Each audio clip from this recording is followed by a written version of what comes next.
Bonjour à tous et bienvenue pour cet épisode numéro 418 du Basket Lab, le laboratoire du jeu. Et aujourd'hui, on va parler tanking. OKC champion 2025, l'éloge du tanking. Et oui, puisque le Thunder est passé par là, donc on va tenter d'expliquer un peu pourquoi, les vertus du tanking. Et puis, comme d'habitude, pour soutenir le podcast, iTunes, Spotify, YouTube, petit like ou petites étoiles. Bienvenue dans le Basket Lab.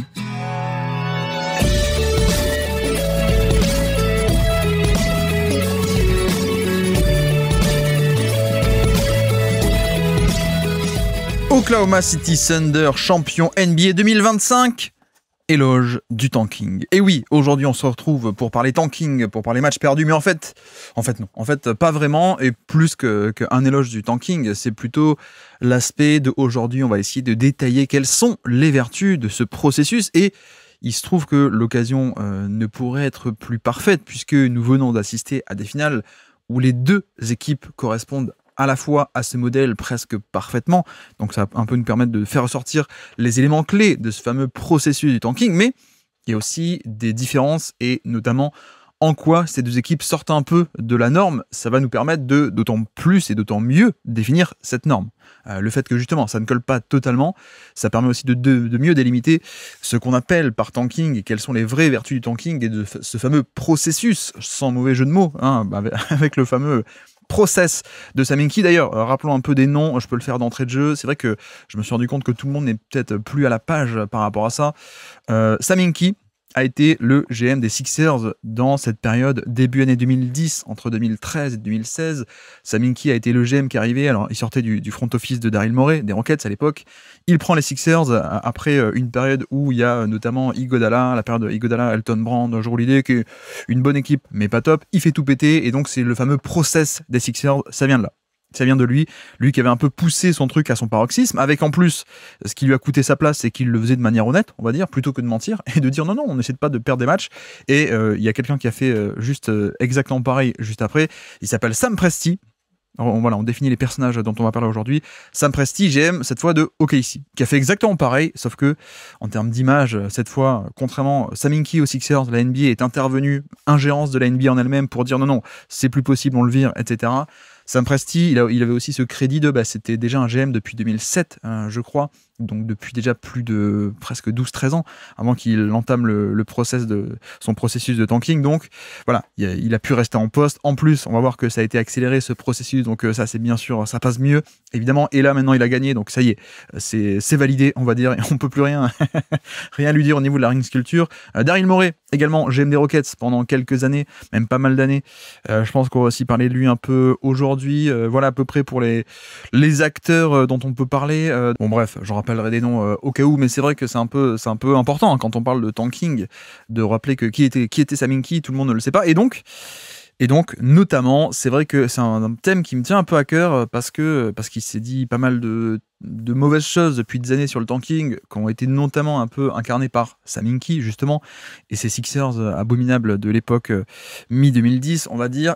Et pour le coup, c'est vrai que c'est un thème qui me tient tellement à cœur que je veux en parler depuis pas mal de temps, et même vous dire, c'était un truc, une de mes idées originelles du Basket Lab. Donc en fait, je crois que c'est à l'époque où je faisais pas je savais pas encore faire des podcasts sans script et sans en parler de manière un peu free flow, avec juste une feuille de route. Et donc j'avais écrit un script à l'époque, on était en 2021. Donc il me reste encore ce script qui n'est jamais sorti, je n'ai jamais enregistré, jamais publié à l'époque. Mais donc voilà, pour vous dire, c'est une idée que j'ai depuis pas mal de temps, un thème que je veux traiter, j'avais déjà voulu traiter en 2021, donc à l'époque où OKC était en plein tanking, justement. Donc bon, j'aurais eu l'air intelligent aujourd'hui, mais c'est pas très grave, on fait pas ça pour ça, pour le coup. Mais voilà, c'est vraiment un thème qui me tient à cœur, et donc, allons-y sans plus tarder. De quoi parle-t-on pour le tanking aujourd'hui ? Nous parlons du processus global de tanking, de perte des matchs, à une échelle évidemment très globale. Nous ne parlons pas ici de ce qu'on pourrait appeler un tanking circonstanciel ou à une échelle de temps très courte, de type les Sixers cette année qui ont tanké parce que leur pick était non protégé. On va en parler. On ne parle pas non plus de les Spurs qui à l'époque font un tanking parce que David Robinson est blessé. Donc allez, sur une saison, on balance tout et on va chercher Tim Duncan. Ça a marché, tant mieux pour eux. On ne parle pas non plus de Dallas qui tank les quelques derniers mois parce qu'ils ont un pick protégé eux aussi en 2023. Bref, on ne parle pas de ça. Ça, tout le monde le fait. Il y a pas trop de... Voilà, c'est assez trivial, ce thème-là. Non, on parle vraiment de l'aspect de tanking à une échelle plus longue en termes de temps. Et donc, ce processus dans lequel s'engagent des franchises. Et donc, c'est vrai que l'intérêt d'en parler aujourd'hui et cette année, c'est qu'on a quand même une finale NBA, pardon, avec 2 équipes, 2 finalistes qui ont eu à peu près un parcours similaire. Et je pense qu'on peut arriver à tisser des liens un peu entre les Pacers finalistes, mais aussi donc nos champions Oklahoma City Thunder, qui reste, à mon avis, le meilleur porte-drapeau, le meilleur étendard de cette philosophie, même si les différences par rapport à d'habitude sont elles aussi totalement remarquables. Bref, la base, c'est quoi ? La base, c'est qu'il y a une règle en NBA, c'est que pour aller au titre et pour être un candidat au titre, tu as besoin de 1 joueur ou 2, encore mieux, qui sont, on va dire, des joueurs super, méga, ultra, giga, superstars. Voilà. Il y a besoin, et une règle en NBA, quand tu gagnes le titre, tu ne le fais qu'avec, en général, des équipes qui ont 1 ou 2 joueurs du top 15, top 20, on pourrait dire à peu près comme ça. En fait, tout commence par ça. Cela dit, ce n'est pas une condition qui est suffisante. C'est ce qu'on appelle une condition nécessaire, mais pas suffisante. Évidemment, là on peut prendre des exemples faciles. Hein. Si vous prenez les Denver Nuggets à l'époque où tout le monde était blessé, d'accord, Jokic il est MVP, mais à lui seul, ça ne suffit pas. Tu n'es pas un candidat au titre avec Jokic plus 3 bouts de bois. Donc c'est pas une condition qui est suffisante, mais c'est une condition qui est totalement nécessaire. Et là, on peut prendre l'excès inverse, va-t-on dire, c'est-à-dire des équipes qui ont eu des bases très solides, défensivement, d'un point de vue collectif, qui avaient une super 2e option, 3e option, 4e option, tout ce que vous voulez, mais il manquait la première. Là, on peut dire, je sais pas moi de tête, alors j'ai oublié de noter, mais je pense que Orlando, à l'époque de Aaron Gordon, Vucevic, Evan Fournier, ce type de période, voilà, globalement, le tanking des 2010, de toutes les années 2010 post-Dwight Howard, s'est révélé à la fin, 10 ans plus tard quasiment, hein, entre 2012 et 2021, ils ont tout fait péter en 2021, ça a été un échec parce que, justement, ils n'ont jamais trouvé, dans ces 10 ans, un joueur superstar offensif. Voilà, donc ça, c'est pas une condition suffisante, mais c'est une condition nécessaire. Quand tu n'as pas ça, tout ton projet tombe à l'eau. Bon, et pour le coup, c'est une règle NBA, une règle qu'on pourrait dénommer empirique. Hein. C'est-à-dire que c'est pas une règle, c'est pas un théorème mathématique, il n'y a pas un fondement théorique absolu. C'est une règle que l'on constate plutôt à l'expérience. C'est-à-dire, d'ailleurs, on peut reprendre un peu les exemples récents. Prenons le carré final de l'an passé. Hein. Bon, cette année aussi. Hein. Cette année, Indiana, il y avait Haliburton, notamment. OKC, on avait SGA. Les Wolves, il y avait Anthony Edwards, qui cette année était pour moi assez clairement top 20. Et de l'autre côté, qui est-ce qu'on avait Knicks, Jalen Brunson rentré là-dedans, je pense, assez facilement. L'an passé, donc Boston, bon, facile, hein, Tatum, bien entendu. Dallas avec Doncic, évidemment, assez trivial. Les Pacers, il y avait déjà Haliburton, même s'il était un peu diminué. Et encore, c'est peut-être un des cas où on peut un peu le plus discuter parce que le parcours avait été facilité par des blessures, hein, blessures des Bucks et blessures côté Knicks, notamment de Brunson, etc. Mais ok, Indiana, c'est peut-être une exception, celui de l'an passé. Et les Wolves de 2024, c'était un mec qui était peut-être pas de manière aussi évidente top 15, top 10 NBA avec Edwards. Il était un peu moins fort, je trouve, l'an passé. Mais c'était quand même élite. Et puis la densité d'effectifs autour était quand même élite. Donc ça a compensé, on va dire. 2023, Denver, trivial, hein, Jokic. Miami, je pense qu'il ne l'était pas en régulière, il n'a jamais vraiment été en régulière, mais Butler, c'est un mec qui est top 10, voire top 5 sur des playoffs, hein, sur un niveau de playoff, quand il joue, quand il décide, c'est génial. Boston avec Tatum, notamment 2023, autre finaliste de conférence. Lakers avec LeBron James et Davis pour les finales de conférence 2023. Donc voilà pour ce carré final. 2022, les Warriors, Stephen Curry, Boston, Tatum, Miami, Butler évidemment, et Dallas, Luka Doncic aussi en 2022, finale de conférence, souvenez-vous. 2021, les Bucks avec Giannis, les Suns avec Booker et Chris Paul, qui était peut-être plus top 20 quand même, mais qui était très cool aussi en 2021 encore. D'ailleurs, je crois qu'il fait top 5 au vote du MVP. Alors, ça veut rien dire, hein. C'est juste qu'on avait essayé de récompenser une individualité dans le collectif, mais bref, et c'est vrai que c'est un peu l'anomalie 2021 parce qu'il y avait plein de blessures dans tous les playoffs. C'est vrai que les Clippers par exemple qui sont en finale de conférence, bon, techniquement il y avait Kawhi, mais Kawhi n'était plus là et il passe une équipe de Jazz qui justement d'ailleurs le Jazz avait-il vraiment une superstar? Alors il y avait peut-être Mitchell, c'est vrai, mine de rien, et bref, 2021 un peu bizarre, mais 2020 on remonte à un Butler en 2020 finaliste, Lakers qui ont sont champions avec LeBron et Eddie, d'accord, Denver, on avait déjà Nikola Jokic à Denver en 2020, Boston aussi, on n'en parle pas, avec Tatum là encore, les Warriors 2019, bon, je vais vous passer, je ne vous ferai pas l'offense de citer Durant et Curry, mince, je l'ai fait, Voilà. Toronto, bel exemple. Toronto, on parle d'une équipe qui a galéré durant toute la deuxième moitié des 2010 avec les équipes Kyle Lowry, DeRozan, qui, voilà, des très bonnes équipes de régulière, mais qui avaient un plafond en playoff. 2019, quelle est la différence? Bah tiens, on a enfin eu un joueur du top 20. Un joueur même du top 10, je pense qu'on peut dire. Et donc, tu échanges DeRozan qui ne l'était pas par un mec qui d'un coup l'est. Ah bah tiens, c'est marrant, on va en finale NBA et même, bon, t'as un peu de chance sur les blessures et tu gagnes le titre. Donc peut-être que Toronto est aussi un excellent exemple de ça. J'ai parlé un peu d'Orlando à une échelle un peu inférieure, mais c'est vrai que Toronto, c'est exactement ça. Et pourtant, j'adore Kyle Lowry, mais c'était pas un top 20 NBA, je pense pas superstar offensive, mais DeRozan l'était pas non plus, des limites d'efficacité, des limites de création collective à l'époque, surtout à Toronto. Aux Spurs, le passing est venu, mais bref. Voilà, Toronto, tu mets un top 20, d'un coup, le même effectif, quasiment, hein, avec, bon, pas exactement, mais vous voyez un peu l'idée, et ça gagne. Et puis, finale de conf, il y avait aussi Milwaukee, les Bucks de Giannis qui explosent cette saison-là, sa première 2019, et Portland, bon, Portland, c'est un peu l'anomalie, mais encore, on peut dire, il y a Lillard, hein, évidemment, qui est là-dedans. Lillard, ça correspond totalement à nos critères de rechercher des top 10, top 15, top 20 NBA, et bon, les Blazers n'auraient pas dû gagner cette série-là, hein. Merci le coaching de Mike Malone, on va dire. Enfin, n'aurait pas dû, entre gros guillemets, on va dire. Mais je veux dire, Denver aussi si Denver était passé sur la demi-finale de conférence du 19, on va pas refaire l'histoire, mais ça aurait correspondu. Bref, ne refaisons pas l'histoire. Voilà, vous voyez un peu l'idée, c'est-à-dire que d'un point de vue empirique, on peut remonter encore et encore et encore, hein, les Rockets de Chris Paul et Harden, évidemment, le Cleveland de à la fois LeBron et peut-être Kyrie qui était top 20 aussi par là, etc., etc. Finalement, je crois que la seule anomalie assez évidente qu'on pourrait ressortir, hein, bon, je vous épargne le Miami de LeBron Wade ou ce genre de choses. Bon, il y a le collectif des Spurs en 14 et en 13 où ils font en finale NBA, et puis en 12 aussi, 2012 ils sont en finale de conf. Donc voilà, bon, anomalie parce que collectif à ce point huilé, et je pense aussi qu'il était un peu en décalage, en avance sur son temps d'un point de vue offensif. Donc voilà, à une époque où la NBA n'était pas encore totalement à la page du 3 points, de l'espace, du rythme, eux l'étaient, donc le collectif a permis de faire ça. Et là je parle de ça, mais il y a aussi la défense élite, hein, bien sûr. Donc je pense que les Spurs sont un peu l'anomalie. Voilà, donc il y a 10 ans. Et 10 ans encore avant, en 2004, sans doute que les Pistons 2004 qui gagnent le titre et qui ensuite font des finales de conférence, il n'y a pas un top 20 évident. Il y en avait peut-être un caché, selon les avis un peu hipster historiquement, sur des Rashid Wallace, sur des Chauncey Billups qui étaient incroyablement efficaces, mais peut-être pas assez de volume, parce qu'à l'époque, le meneur n'était pas censé prendre des tirs. Mais voilà, vous voyez qu'il y a quand même très très peu d'exceptions, donc on est sur une règle empirique. On est d'accord? Règle empirique et non pas règle absolue, théorème mathématique avec un fondement absolu. Mais mine de rien, c'est quand même le constat qu'on fait, quoi. C'est-à-dire que, bah oui, si tu veux être candidat au titre et si tu veux aller dans le dernier carré, a priori, il faut au moins un ou deux joueurs du top 20 offensif ou général en NBA. Donc, ça, c'est la règle de base. Et donc, pourquoi est-ce que le tanking rentre en compte dans cette conversation? Puisque c'est très simple. Avoir un top 20 NBA, quel est le moyen le plus probable d'y parvenir? C'est d'avoir un choix du top 5 de la draft. Voilà. Alors là, attention, petite leçon de logique mathématique. Il n'y a pas équivalence, hein. On peut très bien trouver une superstar bien plus tard. On peut trouver une superstar pendant une pub, Taco Bell en 41e position. On peut trouver une superstar en numéro 30, draft 2011 avec Butler.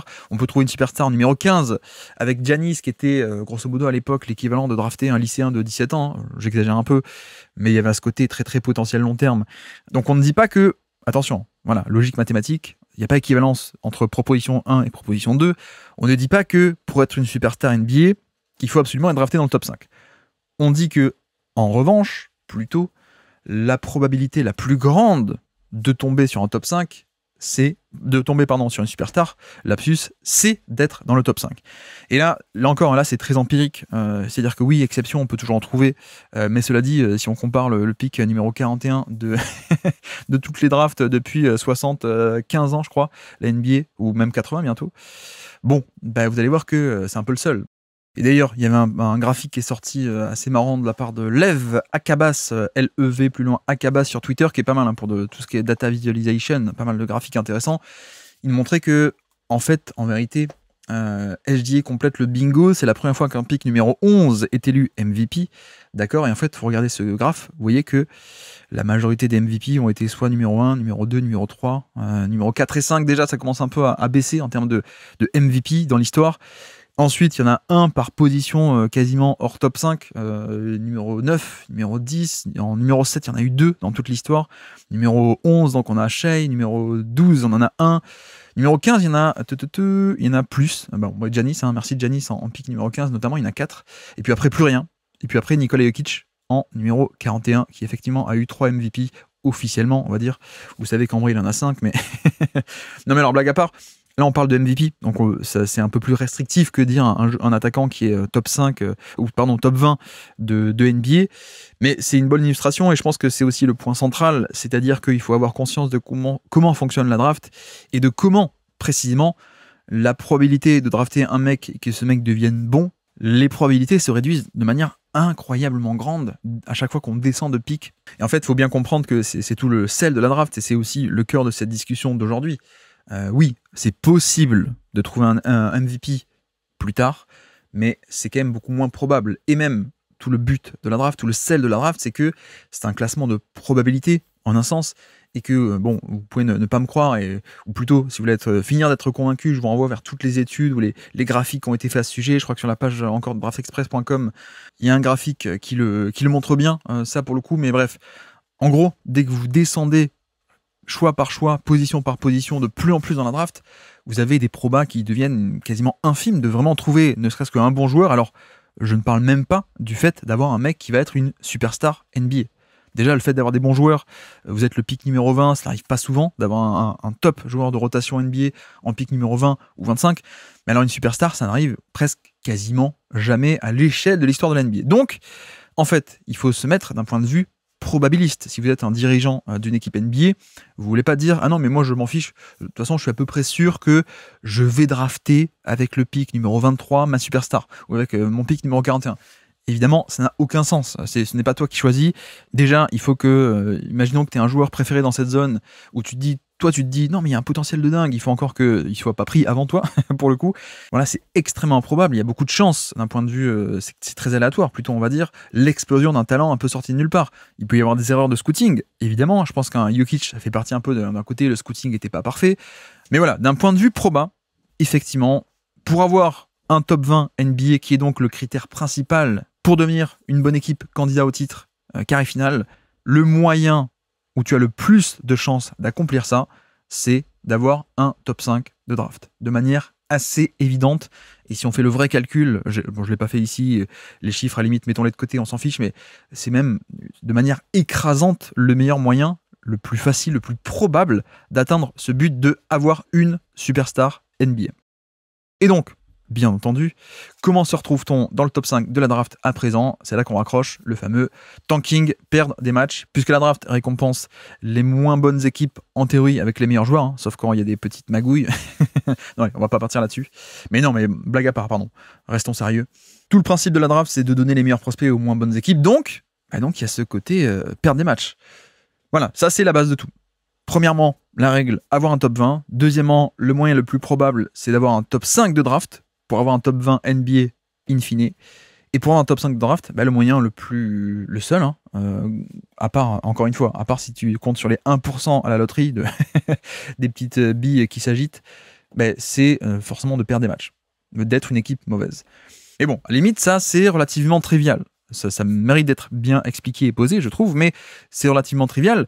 Cela dit, le vrai secret, pour moi, dans tout ça, le vrai secret, au-delà de la simple velléité et d'accepter de perdre des matchs, c'est de refuser le ventre mou en NBA.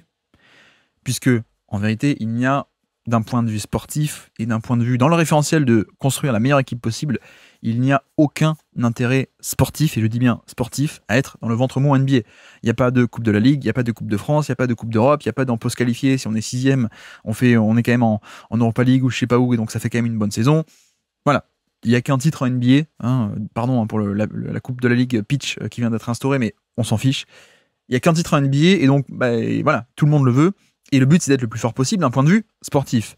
Cela dit, c'est aussi bien de le préciser aujourd'hui et maintenant, à ce stade-là, il y a aussi des équipes qui se complaisent dans ce qu'on appelle ce ventre mou, c'est-à-dire on a un plafond maximum, on sait qu'on ne pourra pas faire plus parce qu'on n'a pas du talent pur de ce niveau, on n'a pas de joueurs du top 20, mais on veut pas tanker non plus parce que voilà, vous êtes le propriétaire, ça remplit les salles, ça vend des hot dogs dans la salle, j'exagère un peu, je caricature, et pour être un peu plus sérieux, il y a des questions de droit TV, des questions de distribution, de pub aussi. Si t'as une équipe nulle, personne ne regarde la télé, donc tu peux pas vendre les pubs aussi cher, bien sûr. Alors que si t'es au moins une équipe compétitive qui se bat pour la 7e place, il y a quand même les gens qui viennent, il y a quand même un engouement, et donc d'un point de vue business, ça a du sens. Le ventre mou a du sens pour le point de vue business pour certains propriétaires.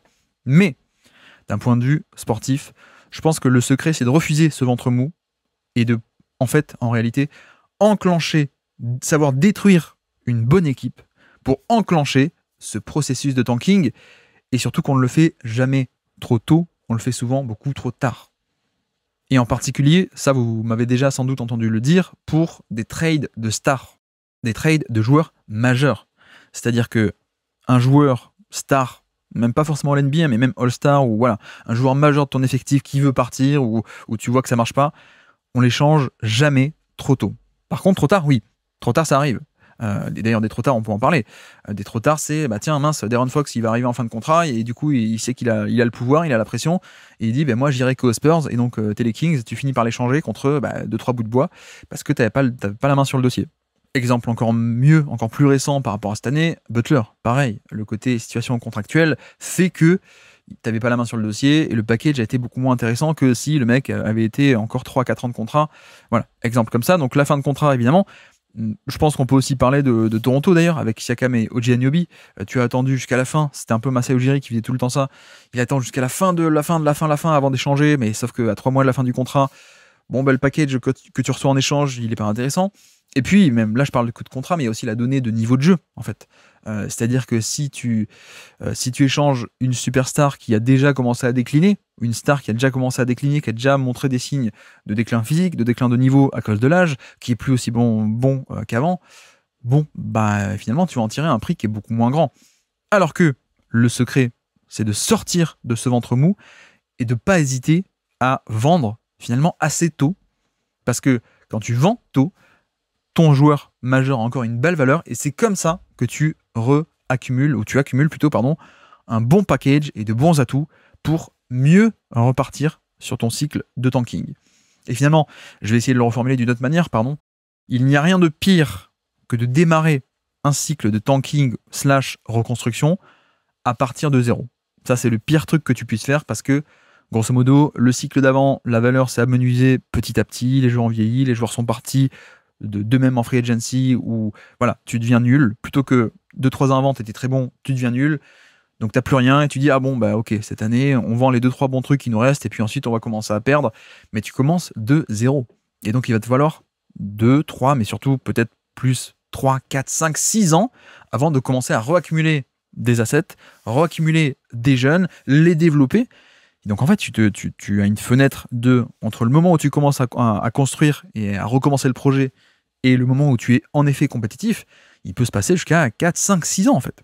Alors que, au contraire, si tu échanges tôt, si tu refuses ce ventre mou, ou voire même plus qu'un ventre mou, même si tu es prêt à faire éclater une équipe compétitive pour repartir sur un nouveau cycle, mais avec des assets en plus, ça va forcément beaucoup plus vite. Et là, il n'y a pas meilleur exemple que, pour les cas de cette année, quid de Zion Williamson?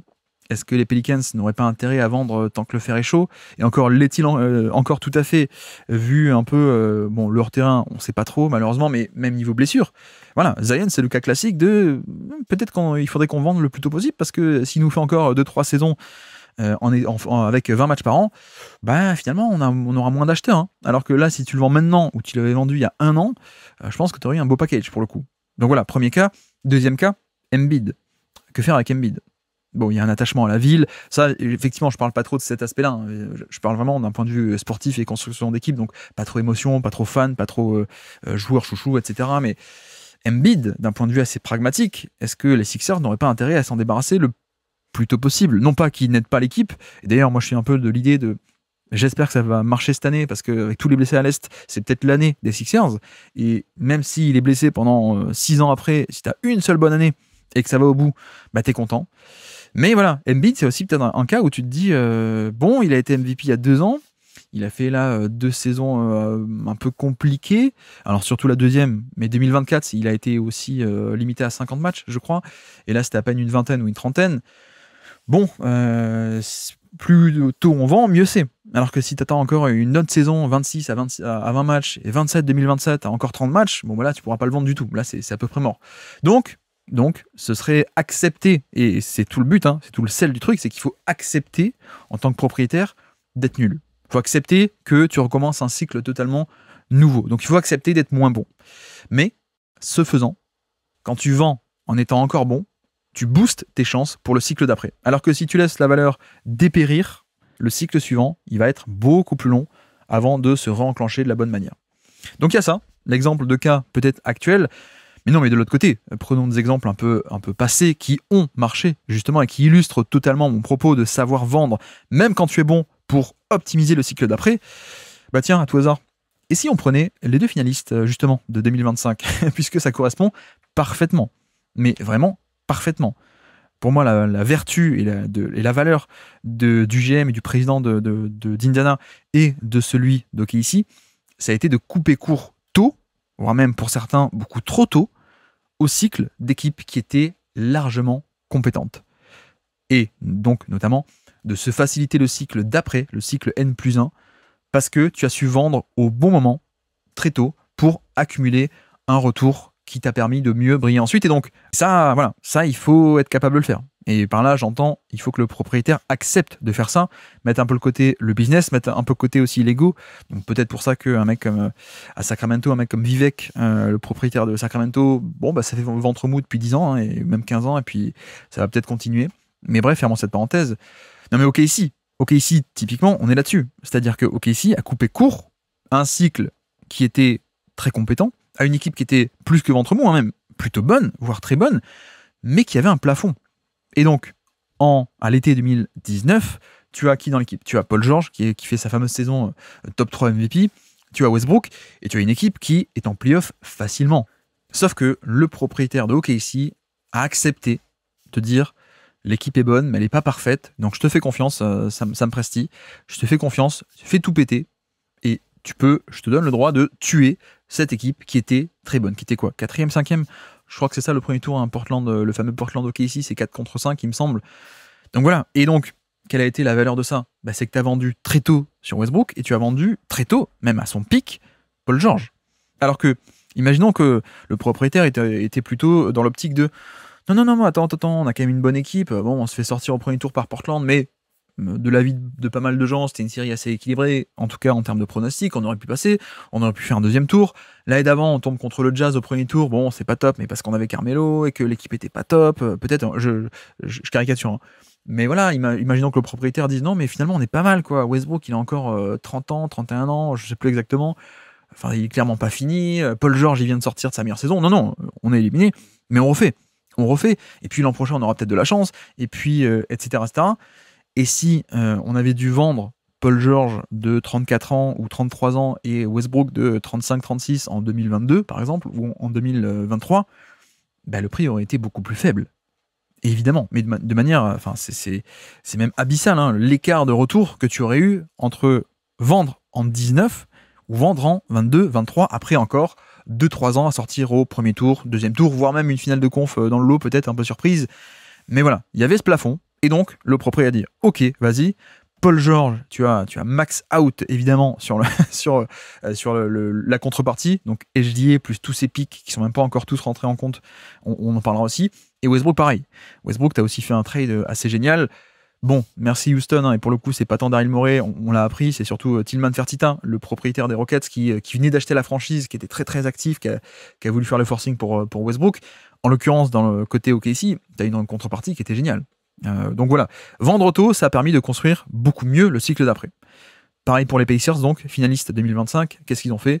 Ils avaient une équipe qui faisait play-off tous les ans, quasiment, qui était une équipe compétente de la conférence Est, donc standard un peu plus faible, mais tout de même. Malcolm Brogdon et Domantas Sabonis, donc 2 très bons joueurs, qui faisaient que l'équipe était 5e, 6e, 7e, voilà, à peu près dans ces eaux-là, à peu près de manière quasiment automatique, une équipe de play-off. Et le propriétaire, plutôt que de dire Non, non, allez, on continue, on réessaye, on fait encore quelques années comme ça parce que on est bon, parce que ça me remplit ma salle, parce que je peux vendre des pubs à la télé, parce que je peux vendre des hot dogs dans la salle. Le propriétaire a dit ok, on fait péter, et donc max out sur le trade de Brogdon et max out aussi sur le trade de Sabonis. Et ça, de nouveau, c'est parce que tu es enclin à échanger tôt. On n'échange jamais trop tôt une star. En revanche, on l'échange souvent beaucoup trop tard. D'ailleurs, petit truc assez marrant, c'est qu'il y a un lien entre les deux. Il y a un troisième exemple, c'est Paul George. Parce que Paul George, on était un peu dans cette logique, hein, côté Indiana à l'époque. Indiana, quand donc on l'échange de Indiana à OKC, ironie, c'est pareil. Ça rentre aussi dans cette logique de il faut battre le fer tant qu'il est chaud. Voilà, s'il fallait le résumer en une phrase de nos grands-mères, c'est une expression. Il faut battre le fer tant qu'il est chaud, c'est un peu l'idée. Et pour le coup, voilà, les Pacers, quand ils font ça, ils sortent d'un play-in avec le coach qui est Nate Burken, qui a duré qu'une année, mais Brogdon était cool, Sabonis était cool, hop, on déclenche, on fait le trade pour Haliburton. Et puis donc, OKC, c'est un peu particulier, puisque eux, ils ont même pas tanké de suite. C'est-à-dire qu'ils font l'optimisation d'échange, max out sur Westbrook et sur Paul George, d'accord, mais ils tankent même pas de suite, ils se permettent de faire une autre année de compétences, puisque ils ont remis sur pied Chris Paul, que HDA a été un peu meilleur qu'attendu, mais ça aussi, t'as HDA parce que t'as échangé tôt, ta star, Paul George, donc ça rentre là-dedans. Et au final, ils font playoff, souvenez-vous, dans la bulle contre les Rockets en 2020. Voilà, c'est une équipe calibre premier tour, une équipe compétente. Et en bonus, ils ont même pu re-échanger Chris Paul, qui avait plus de valeur en 2019, en tout cas beaucoup moins, parce qu'il sortait d'une saison blessée et un peu vieux. Ils l'ont requinqué en 2020, et hop, re-échangé à Phoenix, et ils ont retrouvé en plus des assets dans le lot. Et seulement ensuite, il y a le vrai tanking de perdre beaucoup de matchs qui s'est enclenché pour 2021 et 2022. Et on ne parle que pour 2 saisons côté OKC, puisque dès 2023, en vérité, ils font une saison où ils sont play-in. Play-in, ils passent pas loin de play-off, mais voilà, ils commençaient déjà un peu à re-augmenter le curseur de compétitivité. 2 ans de tanking. Et Indiana, j'ai dit, pardon, ou j'ai pas dit, je sais plus, mais échange de Sabonis, ça n'a pas duré longtemps. Les saisons un peu mauvaises aussi, puisque dès ils font finale de conférence 2024, on est en 24, alors que l'échange se fait en janvier 22, je crois. Donc bref, finalement, 2 années très courtes, mais aussi très peu de tanking, très peu de saisons catastrophiques, parce que tu as vendu très tôt. Et puis d'ailleurs, mini parenthèse et 3e exemple, puisqu'on parle un peu de tanking, parlons aussi de Sam Hinkie aux Sixers en 2013 quand il arrive, il débarque fin de saison 2013. Bon, il y avait déjà un coup qui avait été fait, mais qui n'était pas vraiment du tanking, qui était plutôt un pari sportif. C'était pas pour reset, c'était pas pour mieux reset, c'était un coup sportif à leurs yeux d'échanger le vieux Iguodala dans le cadre du trade de Dwight Howard, échanger Iguodala et récupérer en échange le All-Star Andrew Bynum. Bon, vous le savez, je crois qu'il a jamais joué du côté des Sixers parce que blessé, et puis la carrière s'est terminée de suite. Hein. Donc c'était pas un trade pour tanking. Que fait Sam Hinkie quand il arrive? Il voit ça, il dit non, là il faut tanker. D'ailleurs, il se fait un peu embaucher pour ça aussi. Hein. Il se fait un peu embaucher pour ça. Et donc de suite, Jrue Holiday, ça dégage, le soir de la draft d'ailleurs. Donc Jrue Holiday échangé. Evan Turner, ce sera 6 mois plus tard à peine, après lui avoir donné tous les ballons début 2014 pour le requinquer. Et voilà. Bref, donc là aussi, Sam Hinkie a tout fait péter pour repartir. Mais le problème, c'est que, vous constatez dans ce que je viens de dire, il y avait moins de trucs de base. Voilà, il y avait moins d'assets à échanger parce que tu avais perdu totalement la valeur d'Iguodala échangé contre Bynum qui était devenu directement 0. Et voilà, là vous voyez aussi vraiment la différence et à quel point quand tu attaques un cycle de tanking et de reconstruction sans pouvoir trop échanger de bonnes choses avant, forcément le processus va être un peu plus long, même largement plus long. Il y avait que Jrue Holiday qui était bien à échanger, il l'a fait. Mais c'est pas pareil que quand tu as le luxe, comme Sam Presti, de dire je peux échanger un Paul George et un Westbrook, je peux échanger côté même Indiana, hein, Malcolm Brogdon plus Sabonis, etc., etc. Donc bref, ça c'est un peu l'idée. Résumons-le, reculer pour mieux sauter. C'est pour moi le secret de reconstruire rapidement. C'est tanker, mais pour tanker, le faire finalement assez tôt quand tu constates que tu n'as pas de méga star, tu n'as pas un joueur du top 20, tu détruis une équipe qui est déjà compétente, c'est le meilleur moyen de plus vite accélérer le cycle d'après de tanking. Et c'est vrai que concrètement, regardons un peu les modèles de OKC. Qui ont-ils obtenu via ces années de tanking et à la draft? Chet Holmgren en 2022. Ok, nickel. 2021, c'était Josh Giddey. Et en plus, ils étaient pas loin d'avoir Josh Giddey et Jalen Green, enfin en tout cas le pick numéro 2. C'est une histoire de protection et finalement la protection était seulement top 2, top 3 je crois, qu'elle est tombée côté Houston dans l'échange de, justement, l'échange de Westbrook. Les Rockets étaient censés donner ce pick là, mais sauf que le pick était protégé et que les Rockets avaient été pas bons. Donc bref, Josh Giddey, bon, d'accord. Et Jalen Williams. Jalen Williams aussi fait partie des mecs draftés par OKC dans ce cycle de les années où ils n'ont pas été bons, d'accord. Et de l'autre côté, Indiana, c'est Ben Mathurin et Jarras Walker.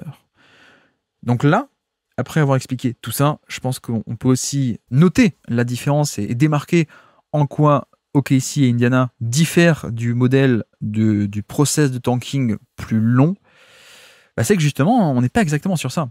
On n'est pas sur ça. Pourquoi ? Parce que d'habitude, tu échanges tout pour la draft, pour drafter des talents géniaux, pour que ces talents deviennent des top 20 NBA. En l'occurrence, c'est pas comme ça que se sont fait Indiana et OKC, bizarrement. Indiana et OKC, c'est Haliburton, c'est HDA, en partie. Et ça, c'est pas des mecs que tu draftes, c'est des mecs que tu as obtenus en échangeant tes stars, entre guillemets, trop tôt. En tout cas, très tôt. Et donc, ça fait toute la différence. Mais vous voyez, si on prend un peu plus d'autres modèles un peu plus classiques de tanking et de construction par la draft et de nouveaux cycles, on va dire, Dallas, Luka Doncic, tu l'obtiens parce que tu as été assez nul sur la fin de Dirk Nowitzki. L'équipe était pas bonne, donc tu as un choix qui est très haut. Doncic, parfait. Prenons une autre équipe aujourd'hui à Détroit, Kate Cunningham. Donc, Cunningham, tu l'obtiens parce que tu es très nul. Cleveland ont été catastrophiques, c'est comme ça qu'ils ont eu Mobley et Garland. Voilà. Les Wolves également, Anthony Edwards, tu l'obtiens parce que tu as été mauvais. C'est ton propre pic de résultat du tanking. Memphis, Ja Morant, Jaren Jackson, on est exactement là-dessus. Atlanta, pareil, avec Trae Young. OKC à l'époque, donc Harden, Durant et Westbrook, ce sont les résultats de quelques années de tanking et d'être pas bon. Golden State avec Curry, Draymond Green, Klay Thompson, c'est que des pics qui sont consécutifs à des mauvaises saisons. Et tu les fais grandir, mais tu les draftes. Pareil d'ailleurs, alors c'est pas Sam Hinkie parce qu'entre-temps il avait été viré, mais les Sixers dès 2010, Joel Embiid et Ben Simmons, qui sont deux All-NBA, quand l'équipe commence enfin à gagner, c'est des mecs que tu as draftés. Les exemples sont légion, hein, pour le coup, vraiment, on peut en trouver plein. Au final, c'est là où diffèrent Indiana et OKC, c'est que eux, la star du projet actuel, n'a pas été draftée, mais a été récupérée parce que tu as battu le fer tant qu'il était chaud. HDA, Haliburton. Et je peux prendre un autre modèle, cette fois pas Sam Hinkie, mais les Rockets de Daryl Morey, c'est exactement pareil. Et je sais que Daryl Morey, c'est quelqu'un qui n'a jamais voulu tanker, sauf cette année en 2025, parce qu'il avait un pic non protégé ou protégé de manière top 6 à peine. Mais à part ça, Daryl Morey, quand on est au tournant des 2010, Yao Ming blessé, puis il prend sa retraite. Tracy McGrady, c'était foutu aussi. Il avait été échangé à New York en 2010, en salary dump, enfin même pas une star, même pas un échange de valeur, c'est juste, on se débarrasse de toi. Et c'est vrai que début 2010, les Rockets, c'est pas la folie, hein. Franchement. C'est du Aaron Brooks qui est MIP et on se dit, tiens, si on lui donne les ballons, mais finalement, on sait que c'est pas top. Il y a Louis Scola qui est pas mal, il y a Shane Battier, il y a Kyle Lowry aussi qui arrive par là, mais on est avant l'explosion de Kyle Lowry un peu à Toronto. C'est quand même pas la folie et on est à deux doigts de partir sur du tanking, sauf que le trade de James Harden lui tombe entre les doigts et donc c'est pas une draft, c'est pas on a drafté notre superstar, c'est on l'a récupéré, ce qu'on peut appeler en deuxième draft. On récupère un jeune et qui, en effet, devient notre superstar. Donc vous voyez, c'est là où au final, je parle d'Indiana et OKC sur la vertu du tanking, de savoir sortir du ventre mou pour se blinder en pick, en asset et ce genre de choses. Donc ça colle totalement avec un bon processus de tanking. Là où ça diffère notamment, c'est que c'est pas des joueurs qu'ils ont drafté eux-mêmes. Mais donc, ce que je veux dire aussi par là, c'est que il y a un aspect de chance qui est assez énorme, parce que certes, tu recules pour mieux sauter. Certes, tu acceptes de perdre alors que tu es compétent et que tu aurais pu continuer 2, 3, 4 ans de compétences et donc de bon business. Donc il y a du crédit à te donner, mais il y a aussi un aspect chance, ou en tout cas aléatoire. Et par chance, j'entends notamment le fait que des cas comme HDA qui explosent, c'est quand même un peu, je vais pas dire random, mais c'est largement improbable à l'époque. Il fait une bonne saison rookie. Moi, je l'avais scouté en détail. D'ailleurs, j'ai fait une vidéo sur la chaîne YouTube. J'ai reposté mon scouting report vidéo de l'époque si vous voulez voir un peu à quel point il y a des différences. Mais voilà, c'était pas non plus évident. Il y avait un potentiel maximum qui était génial, mais on en était loin, quoi. C'est pour ça qu'il se fait drafter à peine 11e. Donc, il y a une chance sur HDA. une chance de l'avoir, déjà, une chance qu'il soit dispo et que les Clippers soient un peu tenus à cause de Kawhi Leonard qui fait pression, qui dit non, mais moi je signe en free agency que si tu fais l'échange pour Paul George. Donc voilà, les Clippers étaient un peu obligés de céder. C'est OKC qui avait la main sur ce dossier. Mais ça reste un aspect de chance de le prospect est disponible et en plus il explose beaucoup plus que voulu. Pour, je pense, les Kings et pour Haliburton plutôt, pardon. Haliburton, il y a moins ce côté improbable de l'explosion offensive, à mon sens. Moi, il me semble que quand je le voyais à Sacramento, j'avais fait quand même... d'ailleurs, je crois que c'est le podcast numéro 3-4 du podcast du Basket Lab. Je dis, mais attendez, mais c'est la folie, quoi, Haliburton, le mec, là. Il y a moins un côté explosion sortie de nulle part, mais il y a un côté opportunité de marché qui était aberrante d'ailleurs. Là encore, hein, les Kings ont appelé personne et les Kings voulaient Sabonis, on ne sait pas pourquoi. Il y a plein d'équipes qui étaient énervées en mode ah bah tiens, si on avait su que Haliburton était dispo, on aurait fait une meilleure offre, hein. on vous aurait donné des trucs. Mais voilà, ça c'est un truc où, imaginons que tu décides d'échanger Sabonis, d'accord, bon, bah t'as pas forcément sur le marché tout le temps un Haliburton qui est dispo. Et puis même encore pire pour James Harden. Parce qu'à l'époque, Harden, qui est entre guillemets 6e homme, mais qui dans le run de playoff 2012 était 3e, si ce n'est 2e meilleur joueur de cette équipe d'OKC, bon, sauf en finale, évidemment, mais qui était déjà, je veux dire, un joueur très important, qui avait une efficacité qui était absurde déjà à l'époque.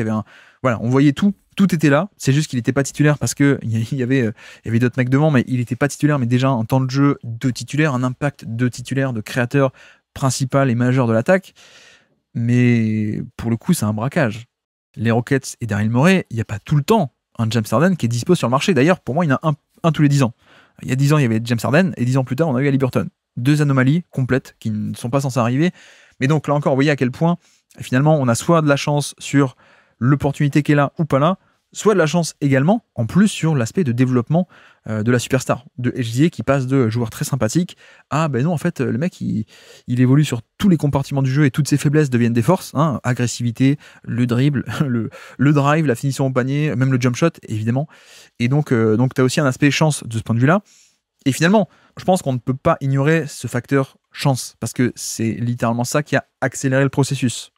Il faut quand même donner du crédit à ces équipes pour être allé les chercher, donc pour accepter de vendre tôt sur des stars pour un mec plus jeune, d'accord, mais tout de même, c'est ce qui fait que Indiana n'a pas dû tanker pendant si longtemps que ça, et que OKC n'a pas dû tanker pendant si longtemps que ça, parce que voilà, moi je suis admiratif de Mark Daigneault, je suis admiratif de sa tactique, du développement d'OKC, de la manière dont il coordonne la tactique sur le terrain et la draft depuis le tout début, hein, même à l'époque où ils vont chercher des Ty Jerome, des Svi Mykhailiuk ou des mecs comme ça, ou l'échange de Hamidou Diallo, où ils veulent pas de Diallo, ils vont chercher plutôt Svi, donc à la place où, en fait, il y avait déjà ce truc de, on a notre système, on veut nos joueurs qui correspondent à ce système, donc des joueurs qui sont capables de réfléchir, de prendre des décisions en mouvement. C'est ça le principal, on préfère ça plutôt que juste des athlètes exceptionnels mais qui savent pas, entre guillemets, jouer au basket. Donc ça, je suis admiratif de tout ça, mais je pense qu'il faut quand même reconnaître que cette même équipe, le même coach, le même développement, le même front office, les mêmes bons coups qui sont faits à droite à gauche, les mêmes trucs un peu sortis de nulle part, Aaron Wiggins ou ce genre de choses, tout ceci sans HDA qui est MVP et calibre All-NBA, bon, ben on n'a pas du tout à faire la même équipe, évidemment. Et donc on n'a pas du tout la même vision de ah ben tiens, le tanking a marché, la reconstruction a marché. Non, tout dépend aussi de HDA en très très grande partie, et à quel point s'il n'y a pas HDA qui est dans ce deal ou qui explose totalement, on se retrouve pas plus ou moins dans une situation de Orlando 2010, quoi. De bah tiens, on a Gordon, Aaron Gordon, on a Vucevic et Fournier, on a peut-être un niveau au-dessus, mais en gros on a une très très bonne équipe, mais on n'a pas la star. Voire même, si HDA c'est juste un mec genre, je sais pas moi, top 60 NBA à peu près, top 50, donc sympathique mais pas plus, bah peut-être même que le Chet Holmgren, tu le draftes pas, et que tu draftes à la place Paolo Banchero, parce que tu as besoin de création, et donc là encore Banchero qui va pouvoir à terme devenir un très bon joueur, un bon créateur, pour certains il est déjà, mais je veux dire, ça aurait pris plus de temps. Banchero, ça commence à peine déjà un peu à se développer. Si tu avais dû recommencer depuis zéro, le début en 2022, draft de Banchero, bah non seulement tu n'aurais pas eu de Chet, mais il aurait fallu un peu de temps pour que Banchero se développe, création, gros volume, etc. Ça aurait repoussé de pas mal d'années. Peut-être même que tu aurais continué à tanker en 2023 et 2024 en te disant bon, on n'est pas encore sûr d'avoir notre star création offensive, tankons quand même une année de plus ou deux. Un peu ce que font les Spurs. Les Spurs, non pas qu'ils n'aiment pas Wembanyama, mais on a bien vu que là en 2024, 2025, bon, Wemby était fort déjà l'an passé, mais ils se sont dit, bon, allez, une année supplémentaire de tanker pour avoir un haut choix de draft, c'est quand même cool. Ils auraient pu enchaîner, je pense. Ils auraient pu, à la free agency l'été dernier, prendre plein de monde et enchaîner et devenir fort. Playoff. Sauf qu'ils n'ont pas fait ça. Ils ont dit, allez, on y va tranquille. Du vétéran, Chris Paul, Harrison Barnes, c'est cool, mais pas plus. Et tiens, à la fin de l'année, on a Dylan Harper. Voilà. Peut-être que, même sans doute, que OKC n'aurait même pas eu Chet Holmgren. Ils auraient drafté Paolo Banchero, que le cycle aurait été retardé et que voilà, tu n'aurais pas eu la même équipe du tout. Ou tu aurais une équipe intéressante, mais bien plus tard. Et évidemment, pareil pour Liberton. C'est-à-dire que oui, échanger Sabonis, d'accord, mais si le package pour Sabonis avait juste été des pics futurs, tu serais encore en quête peut-être de ta star. Peut-être que tu aurais tanké en 23, 24, 25 encore, parce que tu n'aurais pas encore réussi à obtenir ta superstar. Donc voilà, c'est aussi l'aspect chance qui est primordial, parce que le truc le plus important, c'est d'avoir ta superstar offensive. Le meilleur moyen, c'est par la draft, évidemment, donc un top 5, mais tu peux aussi le faire autrement. Et Indiana, OKC, Houston dès 2010, il y a ce coup de chance en plus qui permet de faciliter les choses. Et d'ailleurs, contre-exemple total, Boston de Isaiah Thomas. Je parle même pas du cycle Tatum et Jaylen Brown. Je parle du cycle d'avant. Boston, quand ça échange Paul Pierce et Kevin Garnett, et Rondo aussi, assez rapidement après, en fait, on se dit, bon ben voilà, ça va reconstruire et ça va mettre du temps à se remettre en place. Et sauf que non, déjà, tu as un coach qui est fabuleux, donc il construit un collectif qui est très sympa, mais ce collectif très sympa, voilà, ça faisait premier tour de playoff ou deuxième, donc 2015, 2016 aussi, ils font un premier tour à peine contre les Hawks, donc ça se fait sortir. C'est sympa, hein, c'est très sympa, mais je veux dire, il y avait un plafond. Qu'est-ce qui te permet de passer à une étape au-dessus? C'est que de nulle part, Isaiah Thomas passe de joueur très sympa à une des meilleures saisons de toutes les années 2010 en termes d'efficacité, en termes de volume. Enfin, c'est absurde, de chez absurde. Et voilà. Et c'est ce qui te propulse. D'un coup, tu as un top 20, ça te propulse dans une catégorie supérieure. Mais à l'inverse, pour revenir sur du actuel, prenons le Utah Jazz. Pour moi, le Utah Jazz, on est spécifiquement dans cette problématique. C'est-à-dire que ça fait déjà 3 ans que ça tanque depuis 2022, donc les échanges de Mitchell et de Gobert. Les échanges qui, le bon point qu'on peut leur accorder, c'est qu'eux, ils ont également battu le fer tant qu'il était chaud. Donc le côté reculer pour mieux sauter, ils l'ont fait. Comme Indiana avec Brogdon et Sabonis, comme OKC avec Paul George et Westbrook. Le problème, en tout cas la différence, c'est qu'ils n'ont pas obtenu en échange une superstar qui a émergé dans le package. Il y a Markkanen qui est sympa, mais qui n'est pas une superstar. Et puis du reste, c'était des jeunes qui n'ont pas explosé. Mais c'est littéralement ça, la seule différence entre Utah qui commence à tanker ou Indiana qui tank à peine 2 ans et OKC qui tank à peine 2 ans. Parce que le Jazz, soyons concrets, le Jazz, après 3 ans de tanking, malheureusement, ils ont été un peu trop bons pour leur propre bien. Donc ils ont eu des pics numéro 9, numéro 10, mais pas dans le top 3 ou pas dans le top 5. Donc en fait, Utah, on est déjà plus de 3 ans de tanking et je pense que ça pourrait encore durer au moins 2 ans parce que non, tu l'as toujours pas ton talent. Tu l'as toujours pas ton potentiel top 20. Je parle même pas d'avoir un top 20 déjà actuellement. T'as même pas ton mec qui, sur le papier, a le potentiel pour se développer en un joueur du top 20, top 15 NBA. T'as même pas la version rookie de Anthony Edwards. T'as même pas la version rookie de Luka Doncic. T'as même pas la version rookie de, de Stephen Curry ou de mecs comme ça, quoi. T'as pas ça. T'as même pas la version 2020, donc sophomore, de SGA. Tu n'as pas ça, tu n'as rien. Et pourquoi tu n'as rien? Parce que t'as pas eu de chance. T'as pas eu de chance au tirage, on va dire. T'as pas eu l'opportunité qui s'est présentée de, tiens, Gobert, on l'échange, ou Mitchell, on l'échange. Et tiens, on a un méga super jeune en retour. Donc t'as pas eu cette chance-là, d'opportunité de marché. Et en plus, t'as été un tout petit peu trop bon au niveau de ta saison, de tes saisons, avec Will Hardy qui a été un tout petit peu trop bon. Et donc t'as eu un pick numéro 10 plutôt que numéro 3. Et que sans doute qu'on verrait Utah très différemment aujourd'hui s'il y avait eu Amen Thompson, par exemple, pick numéro 4. Donc voilà. Et pour le reformuler encore une fois, finalement, là où Utah a échoué pour l'instant et ce qui va repousser encore la timeline et le curseur de quand est-ce qu'on va pouvoir re-enchaîner et recommencer à être compétitif, la différence, c'est que Utah a échoué sur trouver sa star, alors que OKC et Indiana, et les Rockets aussi avec Harden, ont réussi d'entrée de jeu le plus important, très tôt, c'est-à-dire trouver ta superstar. Et c'est ce qui fait toute la différence, à mon sens, entre tanker pendant 2 ans et directement aller en finale NBA, ou tanker pendant peut-être 3, 4, 5, 6 ans, avant de pouvoir un peu, ne serait-ce que commencer à penser à être compétitif.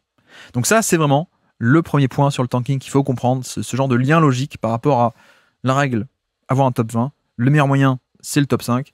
Une des vertus du tanking, c'est aussi de bazarder très tôt et donc de faire un méga retour sur investissement, mais gardez en tête également cet aspect de réussite.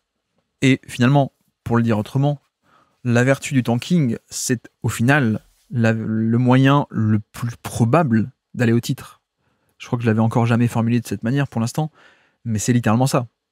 Puisque aller au titre, c'est avoir un top 20 NBA ou top 15 ou top 10, ça passe par la draft, et la draft passe par le tanking. Donc le tanking, la plus grande vertu du tanking, ça peut être décrié par la NBA, par les fans, par les équipes, par les coachs, par tout ce que vous voulez. Peut-être que vous n'aimez pas, peut-être que vous n'avez pas du tout aimé, vous avez craché sur Saminki à l'époque du process, peut-être que vous avez critiqué le Thunder, comme certains médias d'ailleurs l'ont fait, sur la période un peu 2021-22, à l'époque où non mais ça va nulle part, ça perd trop de matchs, c'est nul. Peut-être, en attendant, le tanking a cette vertu d'être le moyen le plus simple et le plus probable d'arriver au titre NBA.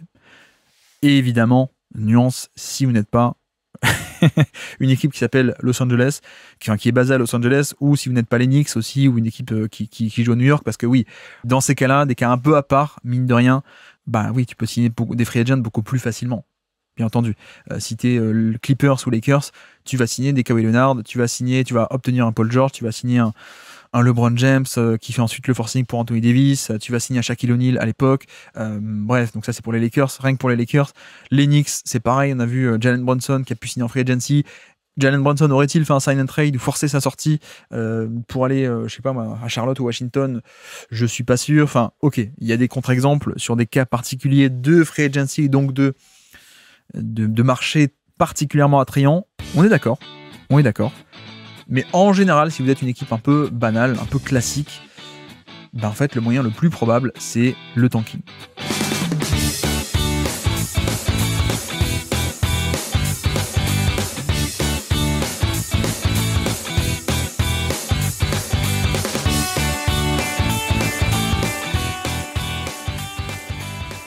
Cela dit, poursuivons, il existe une autre deuxième vertu au tanking, ou plutôt un autre deuxième pan du tanking qui est extrêmement intéressant.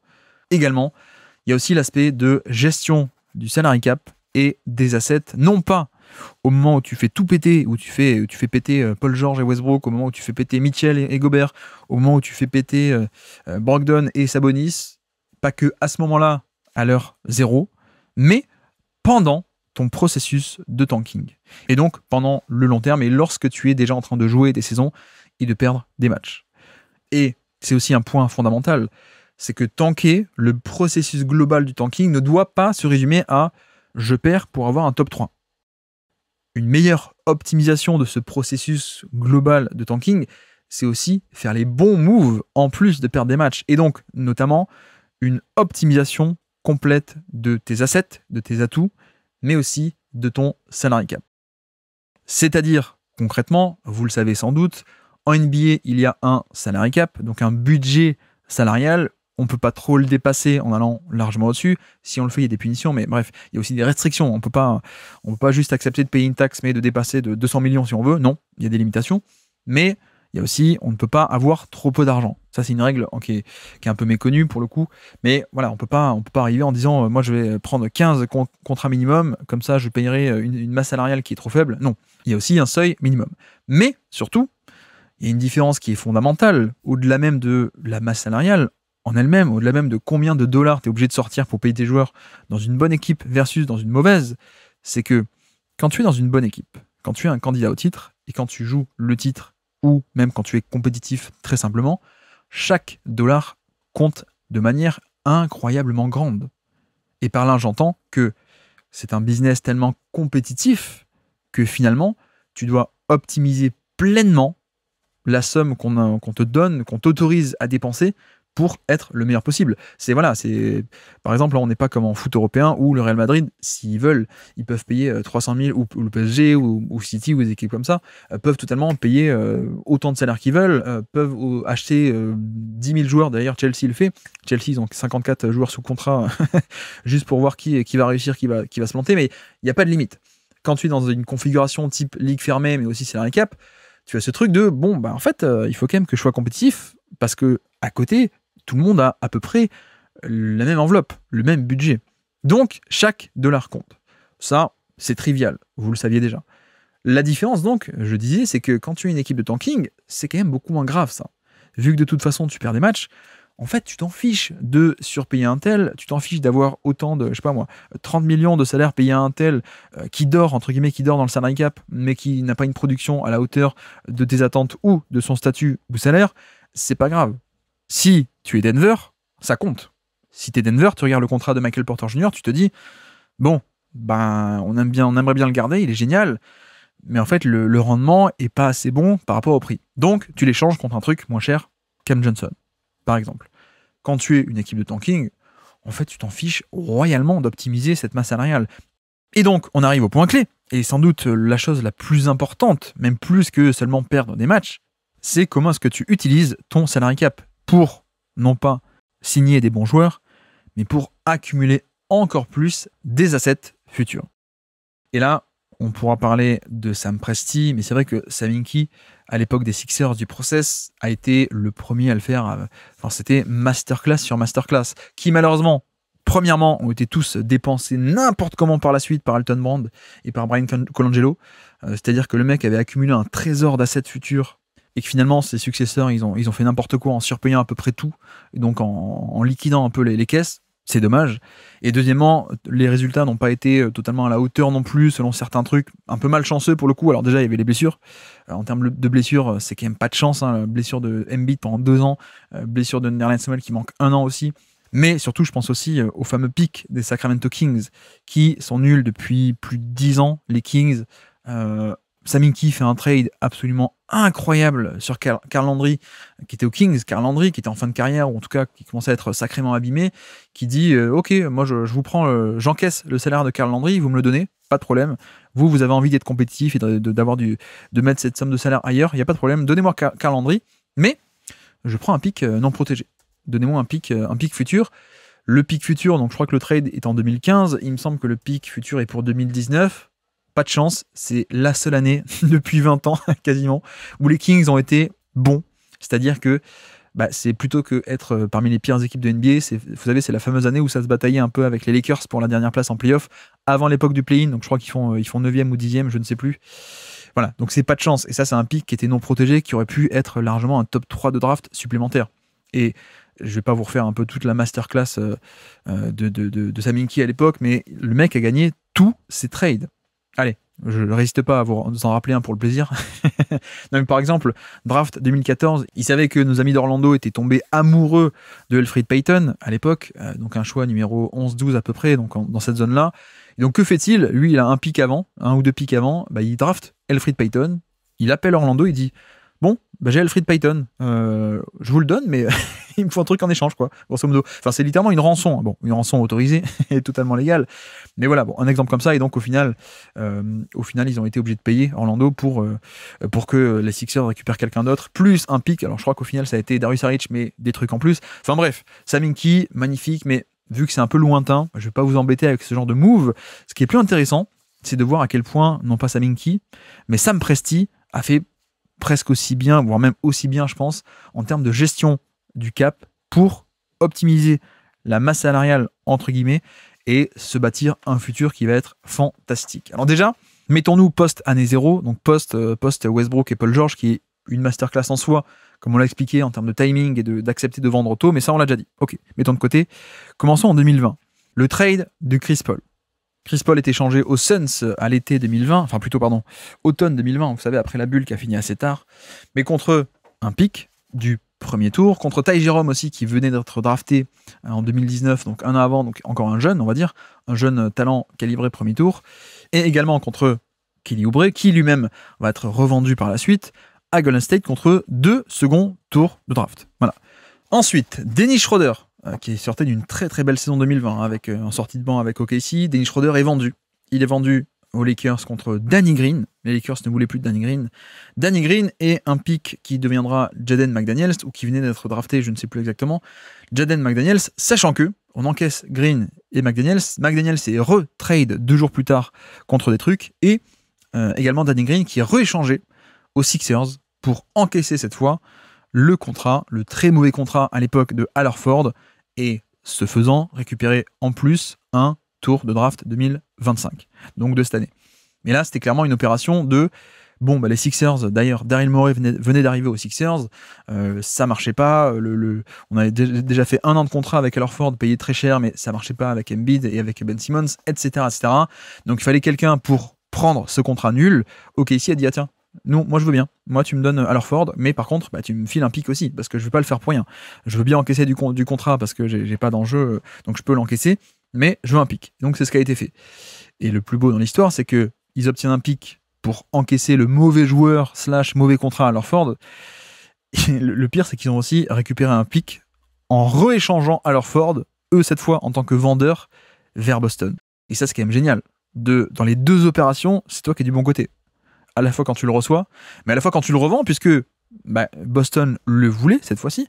Toi, tu es vendeur, donc tu l'as fait jouer une saison à Horford, tu le revends, mais surtout, il y avait également l'aspect de deuxième fois, en fait, OKC a encaissé dans ce trade le contrat de Kemba Walker. Voilà, donc Boston voulait Al Horford, mais Boston voulait aussi se débarrasser du contrat de Kemba Walker. Et donc, devinez qu'est-ce qu'ils ont eu dans l'opération? Un pic du premier tour, au minimum. Je crois qu'il y a eu des trucs en plus. Et puis également, Steven Adams, qui était dans l'équipe jusqu'en 2020, qui est inclus dans l'échange de Jrue Holiday aux Bucks, un échange à plein d'équipes et plein de tenants et plein d'aboutissants. Bref, dans l'histoire, grosso modo, eux échangent Adams, ils se greffent là-dessus et ils reçoivent des pics, évidemment, dans le lot. Ils reçoivent aussi George Hill, que ils vont ensuite revendre lui-même aux Sixers. Donc ça, c'est que de la vente, que de la revente. Plus d'ailleurs, aussi dans ce trade, ils récupèrent Kenrich Williams, qui, vous avez vu, est devenu un élément de l'équipe championne NBA en 2025. Kenrich qui a commencé aux Pelicans, qui est arrivé ensuite dans cet échange, côté Thunder. Mais voilà, c'est clairement, encore une fois, on reçoit des pics, on reçoit George Hill, qu'on revend ensuite lui-même contre des pics. Donc c'est parfait. Il y a aussi David Bertans, un peu plus tard, qui a été échangé depuis Dallas. Gros contrat à Dallas. Ils en voulaient plus. La rentabilité n'était pas là. Hop, on le salary dump du côté d'OKC. On reçoit un asset dans le lot. Également, je crois qu'ils avaient fait pareil avec Derek Favors, il me semble. Enfin bref, je crois qu'il y a des trucs pour aussi Justin Jackson.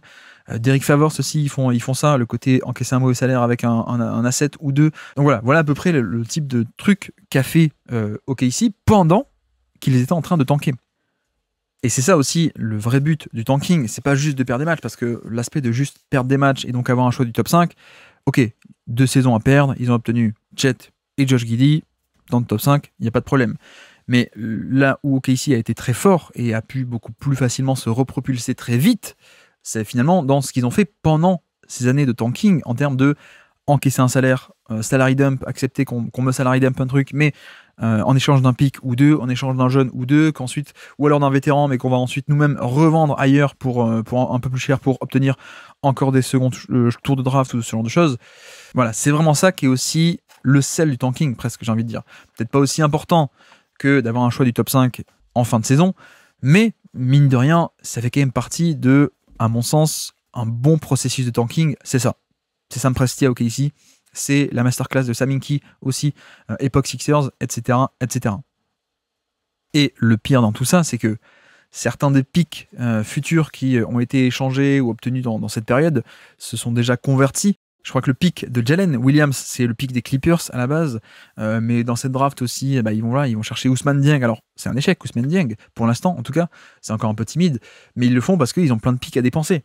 Il y a plein de joueurs qu'on pourrait citer comme ça, et donc il y a un aspect où les pics ont déjà servi, mais il y a aussi un autre aspect où, en fait, tout n'a pas encore été utilisé. Et les retours ne sont même pas encore finis, dans le sens où il y a des pics pour 26, 27, 28, 29, etc., etc. Donc en fait, OKC vient d'être champion, mais OKC a encore la banque niveau asset futur. Donc c'est pour ça qu'on peut assez facilement s'imaginer les voir faire des gros coups. Je dis n'importe quoi, mais si un jour Giannis ils veulent le prendre, ils donnent 6 ou 7 futurs choix de draft qui sont pas les leurs. Donc ce sera pas forcément des 30e pics en plus, c'est des pics qui appartiennent à d'autres équipes. Ils peuvent totalement le faire. Donc il y a encore plein de gros coups à faire. Et c'est génial, et c'est là où on voit à quel point ils ont bien bossé. C'est que les récompenses de ce tanking en termes de gestion d'assets et de salary cap, ça a porté ses fruits, mais ils les ont pas encore mangés en fait. Donc c'est vraiment un futur qui est absolument fantastique à venir encore pour OKC. Et bon, vu qu'on parle un peu d'OKC, faisons un peu l'anatomie de ce roster. Vous allez voir qu'on peut remarquer un truc assez intéressant.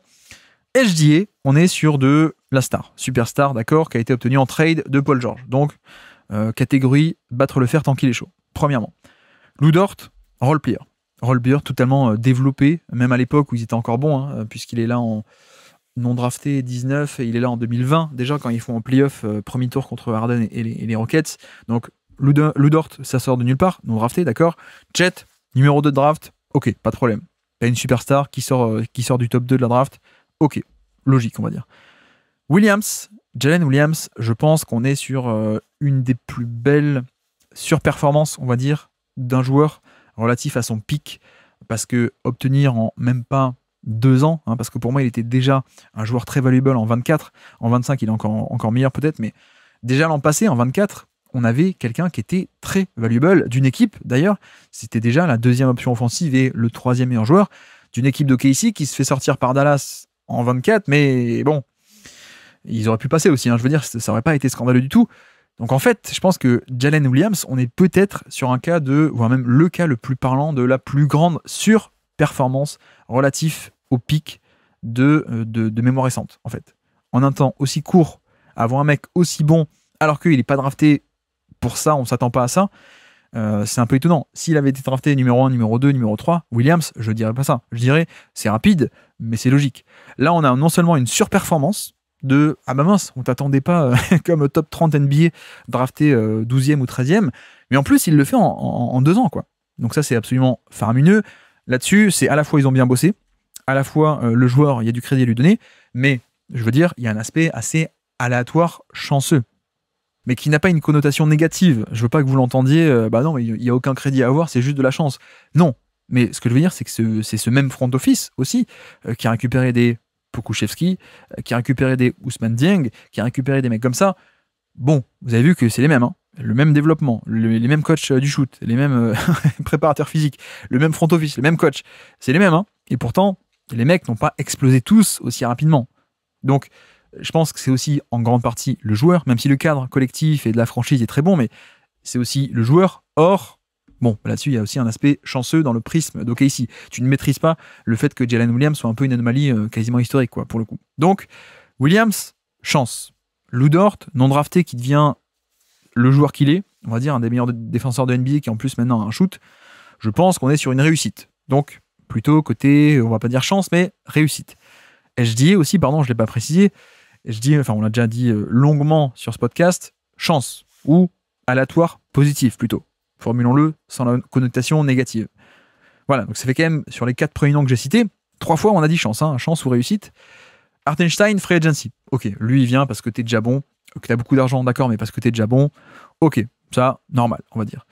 Free agency / pépite que tu développes, Aaron Wiggins, Isaiah Joe, pour moi c'est aussi un côté un peu aléatoire positif, ou plutôt chance, hein, d'arriver à développer ces joueurs-là, ou que ces joueurs-là soient bons. Pour Wiggins et pour Isaiah Joe, c'est plutôt un aspect d'opportunité de marché également, où les Sixers n'arrivaient pas à s'en servir, Doc Rivers s'en servait pas trop. On savait tous qu'il y avait un petit truc avec Isaiah Joe, que ça pouvait être un joueur NBA largement, notamment Cole Zwicker qui avait fait un très long article sur lui. Cole Zwicker qui était un ancien draft amateur, hein, sur le NBA Draft Twitter, mais qui est haut placé désormais chez les Rockets. Mais voilà, pour vous dire un peu le niveau. Mais il nous avait dit à l'époque, non, mais c'est un bon joueur. Donc il y a aussi, je dirais, opportunité de marché. Donc un peu chance aussi également, parce que normalement, si les Sixers bossent bien, ils ne le laissent pas partir. Et puis ensuite, il y a, complétant un peu la rotation principale, Alex Caruso, que tu échanges contre un pick numéro 5. Donc en un sens, on peut dire c'est très cher payé. De l'autre côté, remettons-nous aussi dans le contexte, et vous vous en souvenez, bon, à l'époque où le trade s'est fait entre Caruso et Josh Giddey, on a quand même ce truc de dire le prix est quand même pas si cher que ça, hein. Peut-être qu'à long terme, ça vaudra le coup, parce que si Josh Giddey explose dans un contexte où il a plein de ballons, etc., peut-être que Chicago s'en sortira bien, mais il n'empêche que dans le moment, tu aurais pu en avoir beaucoup plus de Caruso, à mon sens. Certes, il allait être en fin de contrat, certes, il était plus vieux, certes, Josh Giddey sortait d'une saison qui n'était pas bonne, mais je pense que un peu de réussite au niveau des moves, mais en tout cas au niveau négociation, voilà. Donc en fait, quand on se pose, on fait le bilan, on fait l'anatomie de cette équipe. Il y a une partie qui provient des bons choix que tu as fait au tout début. SGA, les stars, tanker même, etc. Ok. Cela dit, il y a aussi une partie, peut-être vous avez compris là où je veux en arriver, il y a sans doute un aspect de réussite et entre guillemets chance dans ce roster et dans la manière dont ça a pu se construire aussi vite. Et en réalité, ce que je veux dire, c'est aussi que, d'accord, OKC est champion très rapidement. Pour moi, la leçon à tirer de tout ça, c'est pas de dire, ah, en fait, Sam Presti est 10 fois, 20 fois meilleur GM que par exemple Sam Hinkie qui s'est fait virer au bout de 3 ans aux Sixers et sans commencer à gagner un seul match, quoi.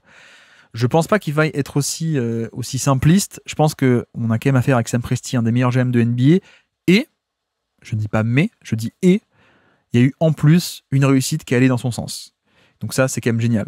Et cela dit, je le reprécise également, mais je pense que le fait qu'il soit sorti de 10 ans, à peu près 10-12 ans, de GM d'une équipe compétente, qui n'avait pas été parfait au demeurant, mais qui était quand même très très bon, voilà. Cette respectabilité de GM déjà établie l'a sans doute aidé d'un point de vue image et d'un point de vue sécurité du job, en fait, assez clairement, du côté d'OKC.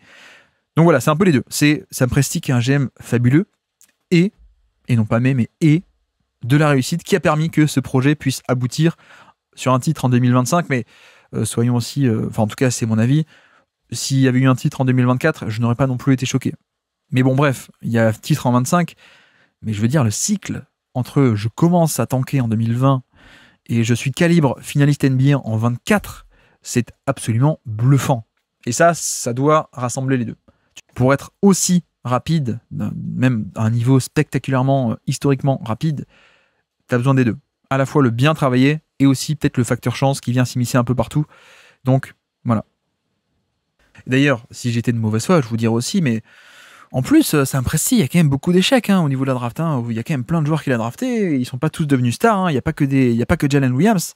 Il y a aussi plein de mecs qui ont été draftés tôt, même assez tôt, et qui se sont plantés. Voilà, ça, je vous dirais ça si j'étais de mauvaise foi. En l'occurrence, je pense que ça dit aussi beaucoup de choses par rapport. On parlait un peu de la draft tout à l'heure. Le sel de la draft, c'est quoi? C'est que les superstars, la plus haute probabilité de les trouver, c'est top 5. Plus t'es haut, mieux c'est. D'accord. Mais ce qu'on dit aussi, c'est que, en fait, quand on a un peu cette vision probabiliste de la draft, où plus tu descends en termes de pic, plus il y a une proba qui est faible, et même plus faible que ce qu'on pense d'avoir, non pas une star, mais un joueur NBA, je pense que ça permet un peu de mieux recalibrer, et même au contraire. Au contraire, certes, il y a beaucoup de déchets, mais en l'occurrence, le but, c'est justement, dans un exercice comme la draft, et drafter des jeunes et développer des jeunes, un exercice où il y a à ce point du déchet et des échecs, la vertu et la valeur de ce que tu entreprends provient précisément du fait de multiplier le plus possible tes chances. La draft est compliquée. La draft, tu as une chance sur 5 d'avoir un joueur NBA correct et potable dans une équipe de playoff quand tu choisis en 20 ou en 22e. Je pense que quand je dis 1 sur 5, je suis peut-être même parfois, selon les standards historiques et empiriques de la draft, un peu gentil, mais partons là-dessus. Ok, tu as très peu de chance. Mais donc, précisément, si tu veux être à peu près sûr d'en avoir un qui fonctionne, il faut multiplier les chances.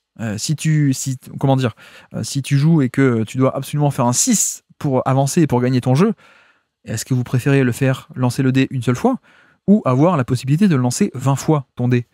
Donc voilà, je pense que c'est trivial. Et donc, moi, c'est un peu comme ça que je pense qu'il faut interpréter et voir les échecs, entre guillemets, échecs d'OKC. Ok, Pokusevski, ça n'a pas marché. Ok, Treman, ça n'a pas marché. Ok, Josh Giddey, ça n'a pas marché. Ousmane Dieng, pour l'instant, ça n'a pas marché, etc., etc. Jalen Williams, c'est cool, mais ça n'a pas explosé non plus. Jalen, c'est un pivot correct. Mais en fait, c'est pas des échecs en mode « Ah bah tiens, ok, ici, en fait, ils sont pas si bons à la draft. » Il y a quand même beaucoup d'échecs. Non, c'est précisément en sachant qu'il y a très peu de réussite, ok, ici, a fait la bonne stratégie en accumulant des tonnes de pics pour avoir, non pas un lancer de dés, mais en avoir 5, 10, 15 et être sûr de au moins faire 1, 6 ou 2. En l'occurrence, le 6, ils l'ont fait avec Jalen Williams, à mon avis, et ils ont fait aussi des bons coups par ailleurs. Cason Wallace, qui est très bon pour un pick numéro 10, et en plus, il y a encore du potentiel. Wiggins également, Aaron Wiggins, que j'aime beaucoup, et qui, à mon avis, est une réussite. Et par ailleurs, on aurait pu leur reprocher de drafter des profils un peu atypiques de type Josh Giddey, par exemple. Beaucoup de faiblesses, une force, mais beaucoup de faiblesses, de type Pokusevski. Bon, je pense qu'il faut aussi se remettre dans le contexte de l'époque, où Jalen Williams, à l'époque, c'est risqué. Williams, déjà, parce qu'il est monté sur les mock drafts très très tard, mais aussi parce qu'il sort d'une petite fac. Donc, en un sens, il y avait ce risque à l'époque, hein, de dire, bon, il fait des minutes à Santa Clara qui sont très cool, mais enfin, c'est pas évident qu'il va pouvoir se transposer aussi facilement. Il y a peut-être même des doutes par rapport à, ok, tu le fais même pas en division 1 de NCAA, enfin si, en division 1, mais tu le fais même pas sur la SEC, sur la Big 12, sur la Big 10, les grosses conférences, quoi. Donc là aussi, il y avait du risque, et de l'autre côté, on peut aussi argumenter que, ok, Josh Giddey, ça n'a pas marché pour l'instant. Un mec comme Pokusevski, ça n'a pas marché. Au demeurant, si on prend un mec comme Giannis, c'est aussi un espèce de pari long terme méga joker, quoi, méga jackpot. Pokusevski, si ça avait marché, imaginez un mec 6-10 de taille, mais en fait qui est un porteur de balle, et en fait qui peut à peu près tout faire, qui peut aussi shooter. Franchement, le potentiel maximum de ce côté proba faible, mais plafond maximum, franchement, c'était très cool. Bon, ça a loupé, mais tu peux aussi te permettre ce type de pari quand tu as, non pas un pic, mais quand on a 20. C'est aussi toute la valeur de ça, je trouve. D'avoir autant de pics, ça a permis de faire ça. Avec plus de lancers, tu as plus de chances d'avoir au moins une pour sûr. Et en plus, tu peux te permettre des paris un peu risqués. Et d'ailleurs, je pense qu'il y a certains paris qui peuvent encore réussir sur des choix un peu atypiques, mais on en parlera plus tard. Et en fait, c'est un peu l'inverse qui est anormal, on va dire, entre guillemets. C'est un peu, par exemple, hein, le cas de Memphis, c'est ça l'anomalie. Memphis, ils font une année de tanking, Jaren Jackson, génial, ça réussit. L'année d'après, ils ont Ja Morant, ça réussit. Et dès 2020, ils peuvent commencer déjà à être un peu compétitifs. Mais ça, voilà, un 2 sur 2, c'est quand même, c'est ça qui est rare, en fait. D'habitude, on va drafter plusieurs fois dans le top 5, dans le top 3, et on a un Chet, c'est très cool, mais on a aussi un Josh Giddey, qui est un échec. Et on a aussi peut-être, pour prendre un autre exemple, par exemple, prenons les Sixers de Sam Hinkie. Au final, tu ressors de ce cycle de 5-6 ans de top 5 de draft avec Embiid et avec aussi Ben Simmons. Après, autour, tu as des échecs. Tu as Markel Fultz, qui est un bizarre, mais qui de facto est un échec en 2017, premier choix 2017, d'accord. Tu as aussi Jalil Okafor qui est un échec en 2015, alors que drafté dans le top 3. Tu avais aussi Nerlens Noel que tu as récupéré, qui était un 7ème pick en 2013, mais qui était un peu attendu comme le prospect numéro 1 de cette draft, mais qui est un échec aussi. Donc voilà, ça c'est un peu un truc normal. Tu t'en ressors avec 2 joueurs sur 5-6 ans. Et d'ailleurs, de manière ironique, c'est aussi ce qui s'était passé avec les Grizzlies à l'époque de l'autre cycle. C'est-à-dire que les mecs, ils font une bonne équipe avec Mike Conley, qui est la réussite parmi les hauts choix draft, mais à côté de ça, tu as O.J. Mayo, très haut choix draft, ça marche pas. Tu avais aussi Hashim Thabit, très haut choix draft, ça n'a pas marché. Voilà, ça c'est la norme. C'est la normalité. Tu draftes 3, 4, 5 fois dans le top 5, tu as des échecs. Tu as des réussites et tu as des échecs. Et finalement, le fait de t'en sortir avec une réussite, ça surpasse les échecs, et c'est pas grave s'il y a du déchet à côté, parce que c'est la norme, c'est la draft. C'est un peu comme ça. Donc bref, tout ça pour dire que, il y a eu pas mal d'échecs en termes de draft, mais au final, c'est pas ça le jeu. Le jeu, c'est pas sur combien tu t'es planté. Le jeu, c'est avec combien de bons joueurs tu ressors à l'arrivée. Et je pense que c'est un peu aussi ce qui se passe à San Antonio, avec tous ces jeunes joueurs. Bon, Keldon Johnson commence à être un peu plus vieux et on commence un peu à abandonner, mais notamment des porteurs de balles. Donc De'Aaron Fox est par là. On verra si Luka Doncic sera par là ou pas l'an prochain, mais je pense pas, parce qu'apparemment ça sent la signature aux Lakers. Mais le truc, c'est qu'on a Stephen Castle, Devin Vassell qui était par là déjà. On a drafté Dylan Harper. Bon, est-ce que à terme, le but, c'est d'avoir ces trois-là en tant que All-Star dans l'équipe? Non. Deuxièmement, est-ce que ce sera un échec si on a un ou deux de ces mecs-là qui ne devient pas une méga star? Non, je pense pas. En l'occurrence, il faudra juger de voir, est-ce que sur ces trois-là, tu arrives à t'en sortir avec une superstar, une star à côté de Wemby. Et si tu t'en sors avec seulement Stephen Castle qui réussit, et Harper se plante, et Vassell se plante et ne va pas plus haut que là où il est actuellement, qui est déjà pas mal, mais se plante à aller beaucoup plus haut, ben c'est pas grave. Le but, c'est pas combien tu as d'échecs. Le but, c'est est-ce que tu as au moins une ou deux réussites. Et là, je prends un exemple comme ça, mais il y en aurait plein, vous en doutez. On pourrait un peu faire le tour de pas mal d'équipes. À l'époque, il y avait aussi les Cavaliers. Les Cavs, par exemple, des choix dans le top 5 à peu près, après que LeBron se soit cassé la première fois, c'était Kyrie, réussite. L'année d'après, et Tristan Thompson aussi, top 5. Bon, c'était pas mal, mais c'était pas non plus méga star. L'année d'après, Dion Waiters aussi, qui est top 5. Bon, à peu près un échec. L'année d'après, Anthony Bennett, qui est un échec, mais en plus que tu as réussi à échanger. L'année d'après, c'était Wiggins, que tu as réussi à échanger pour obtenir Kevin Love. Bon, sur ces mecs-là, t'as une vraie réussite, t'as beaucoup d'échecs, mais c'est pas grave, parce que t'as une réussite. Pour revenir un peu sur du récent, si vous voulez, prenons un peu les Rockets, depuis le départ de James Harden 2020, donc, qui est-ce qu'on a eu? On a eu à la fois du Jalen Green, du Jabari Smith, du Amen Thompson et du Rich Shepard. Voilà, les 4 ans de tanking ont donné 4 choix du top 5 qui ont donné ces 4 mecs-là. Je pense que, bon, Jalen Green, ça a été relativement un échec, je pense, même si tu as pu utiliser sa valeur en tant que valeur d'échange, donc tu as Durant à la place, donc au final, le joueur a pas explosé superstar, mais tu as réussi à en faire un truc, mine de rien. Jabari Smith, ça peut être très cool, même si ça ne sera pas un top créateur All-NBA First Team, etc. Donc t'as pas... Enfin, c'est un échec, entre guillemets, c'est pas une réussite totale. Amen Thompson, qui pourrait peut-être être le plus fort de ceux-là, et Rich Shepard, on verra, pour l'instant on sait pas trop, mais en fait si sur ces 4 tu as juste Amen Thompson qui réussit, en fait c'est très cool et c'est pas anormal, je veux dire. Prenons aussi les Pistons récemment. Bon, le cycle un peu récent de reconstruction, ça a été quoi? C'était Killian Hayes en 2020, Cade Cunningham en 2021, 2022 Jaden Ivey, 2023 Ausar Thompson, et 2024 aussi, c'était, qu'est-ce qu'ils ont pris? Ron Holland.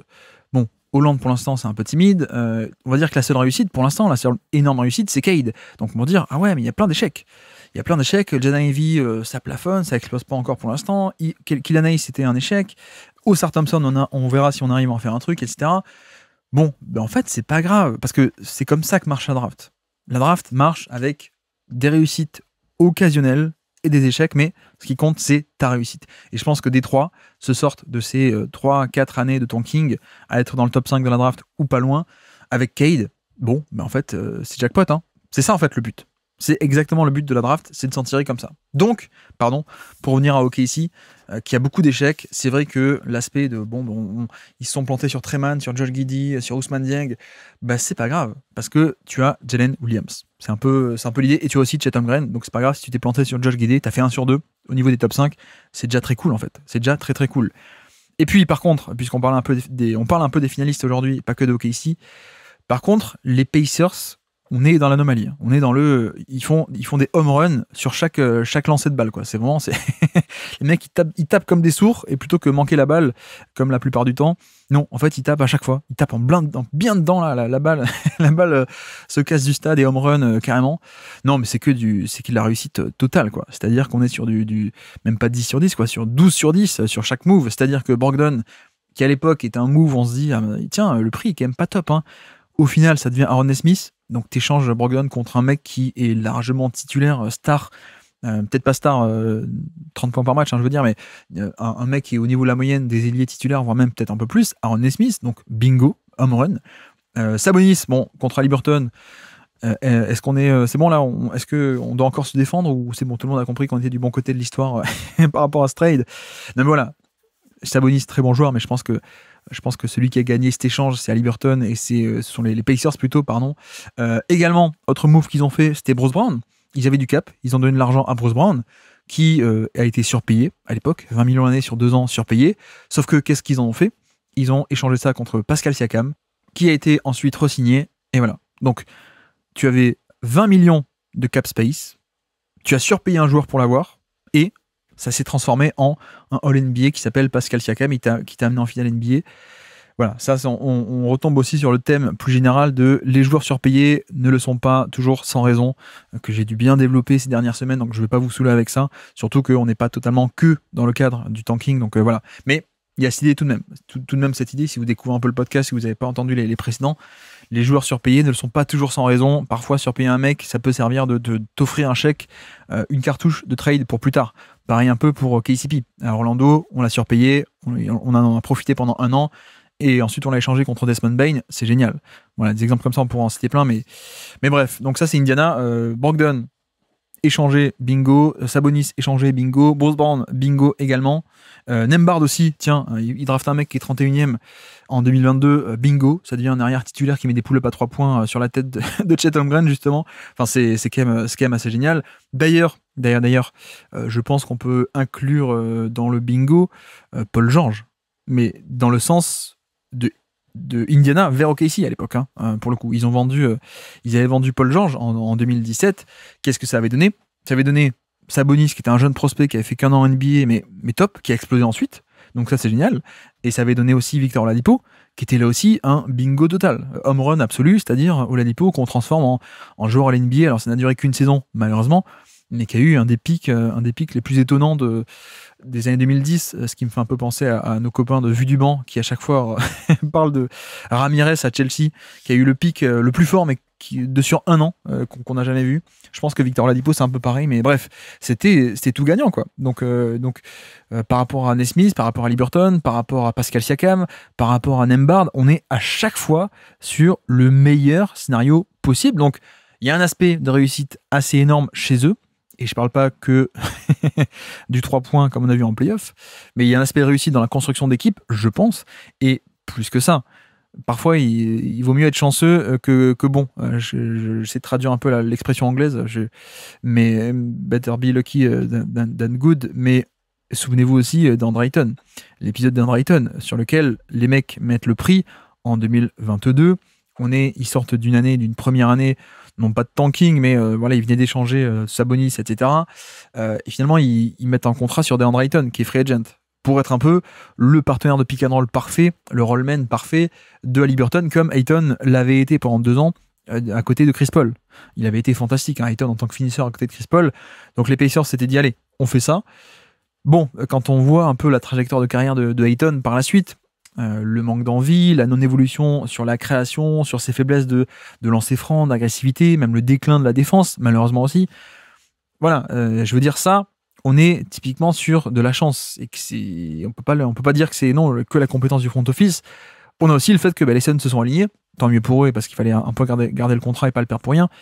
Mais d'un côté, Indiana, t'es un peu chanceux, et surtout que, je dis ça, pourquoi ?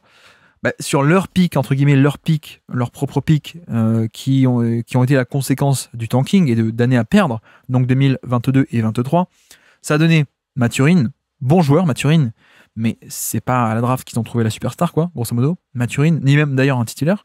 Mathurin et Jarras Walker.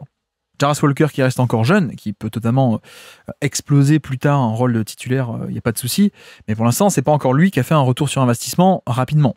Donc, finalement, comment est-ce qu'on a obtenu un Indiana qui retrouve les finales NBA, là encore si on fait un peu l'anatomie de l'équipe, c'est que des home runs, hein. Home run sur Nesmith, Haliburton, Siakam, Nembhard, réussite totale, maximum. Et donc en fait, c'est là-dessus où, vous voyez à quel point, une fois qu'on a tout détaillé, OKC et Indiana s'inscrivent dans ce long processus théorique du tanking qu'on a développé, aller chercher de la draft, aller chercher des stars, parce que c'est les stars qu'il faut, donc pour ça il faut être dans le top 5, manager un peu tout ce qui est salary cap. OKC l'a fait de manière brillante pendant 3-4 ans, l'aspect de les assets contre des contrats finissants, les assets contre des contrats boulés, etc. Donc il y a des similarités, en tout cas des aspects dans lesquels OKC et Indiana s'inscrivent parfaitement dans ce tanking, le tanking de Sam Presti, de Sam Hinkie à l'époque, le tanking de Memphis pendant quelques temps, le tanking de tout le monde, en fait un tanking de tout le monde. Mais il y a aussi 2 aspects sur lesquels ça diffère, c'est-à-dire l'aspect sans doute un peu de réussite parfois, et l'aspect de faire le plus dur le plus tôt possible, récupérer la pièce la plus importante du projet, la star, dès le début.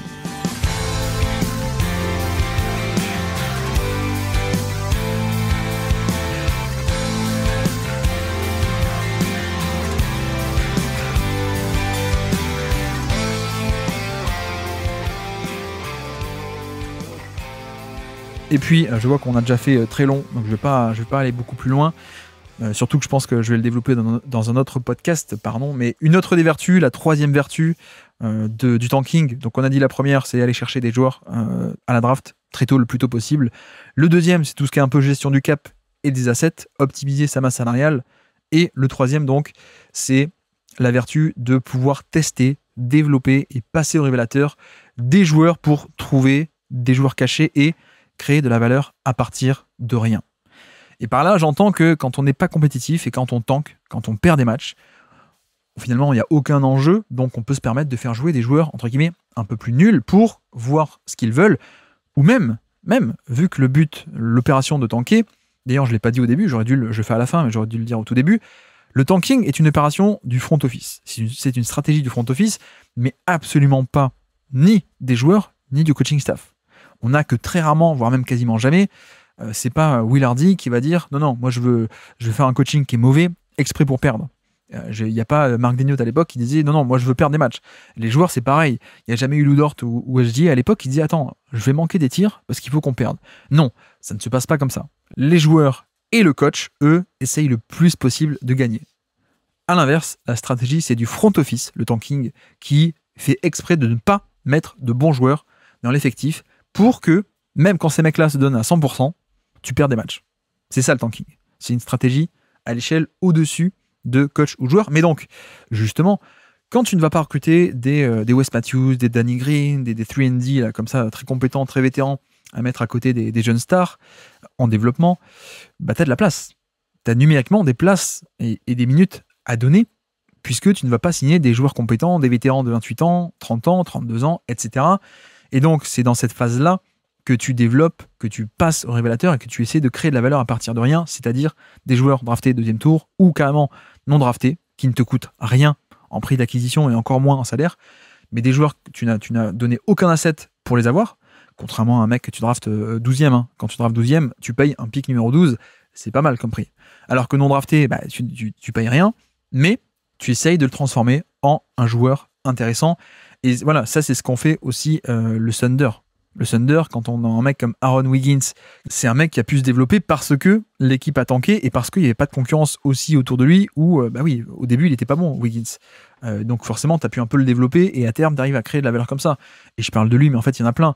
Je pense que Kenrich Williams rentre aussi totalement dans ce cadre-là, d'un mec qui arrive depuis les Pelicans, qui est jeune aux Pelicans, qui a des qualités. Hein, c'était un petit chouchou des hipsters de draft, moi compris.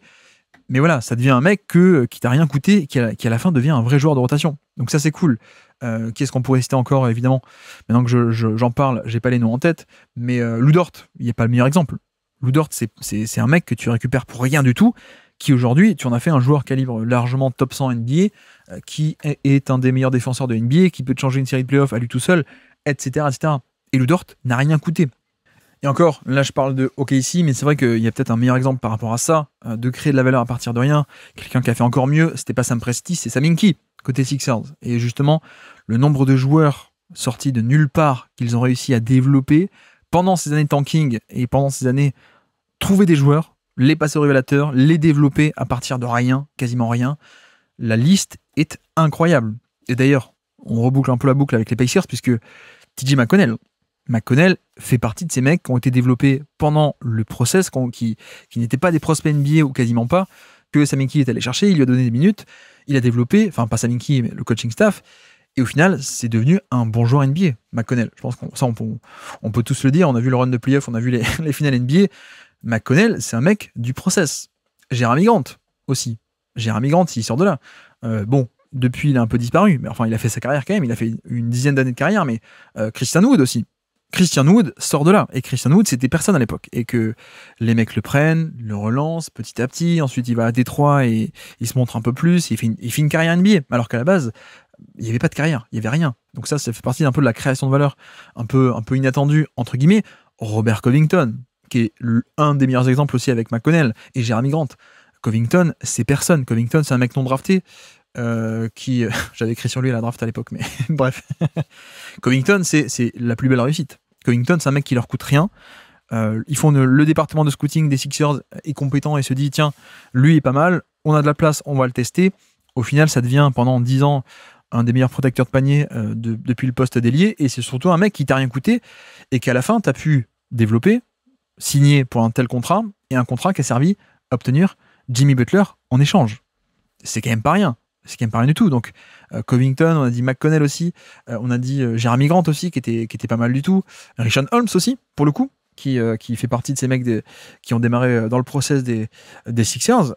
Enfin bref, en vrai, il y a plein de noms qu'on pourrait égrener comme ça, mais qui oui, ont été des réussites et littéralement de la valeur créée de nulle part, sortie de nulle part et créée de toutes pièces, fabriquée de toutes pièces par le process de tanking qui vise à développer ce genre de profil. Donc voilà, ça c'est aussi la troisième vertu du tanking pour moi, au-delà de gestion du cap et au-delà de obtenir des superstars potentiels grâce à des choix de draft très haut placés, il y a aussi cette période de, finalement, il y a de la place, testons des mecs, et le scouting n'étant pas parfait, on peut arriver à dénicher des beaux talents qui peuvent ensuite nous aider. Dans le cas d'OKC, ça a été Lou Dort, par exemple. Dans le cas des Sixers, ça a été Robert Covington, qui est peut-être un des meilleurs exemples, même si McConnell est pas mal aussi, mais Covington les a aidés sportivement dans un premier temps, avant d'être échangé contre Butler. C'est quand même génial, quoi. Donc voilà.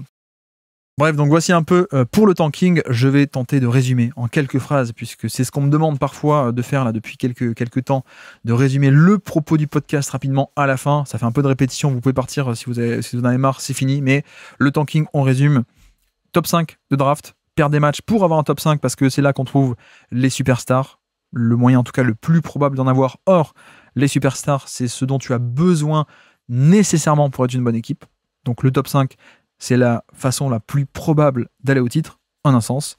Il y a le jeu de tester et révéler des jeunes talents un peu plus underground, comme l'ont fait les Sixers de Sam Hinkie, McConnell, Covington, comme l'ont fait OKC également, avec pas mal de mecs, dont Lou Dort est le meilleur exemple. Et puis, troisièmement, le côté gestion du salary cap, optimisation, et jouer un peu le rôle de troisième équipe dans un échange pour encaisser des contrats, mais ce faisant, accumuler aussi des choix de draft pour le futur qui peuvent également servir. Donc ça, c'est la base, c'est plutôt la théorie du tanking, on pourrait dire. Et puis tout de même finir par les deux différences, nos finalistes et notamment notre champion NBA 2025. Là où ces équipes diffèrent d'un processus un peu plus normal de tanking, c'est que ils ont eu déjà, premièrement et globalement, pas mal de chance et pas mal de réussite sur une majorité de leurs moves, les Pacers notamment, mais aussi le Thunder. Et bien sûr, le fait de trouver très rapidement et d'avoir, dès le début du tanking, ta future superstar, même si elle n'a pas encore totalement explosé, mais dès le début, tu avais obtenu ta superstar. Donc c'est quand même la différence majeure entre faire un cycle de reconstruction qui dure 5-6 ans ou, en à peine 2-3 ans, comme eux l'ont fait, retrouver les finales de conférence et les finales NBA, et même pour OKC, aller directement jusqu'au titre NBA.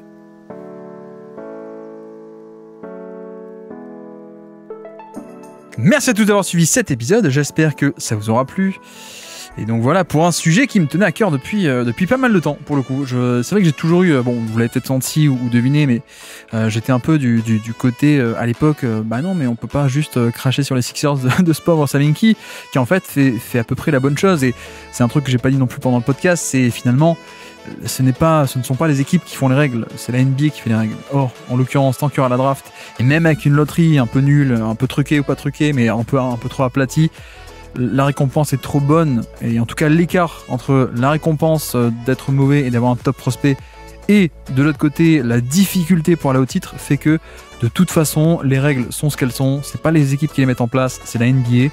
Donc en fait les équipes jouent avec les règles, c'est un peu injuste hein, quand on voit des équipes qui se font un peu taper dessus, le Jazz, OKC donc à l'époque, il y a quelques années, les Sixers donc qui se font taper dessus parce que ça perd des matchs. Bah oui c'est pas beau, mais en même temps bah, c'est pas de leur faute hein.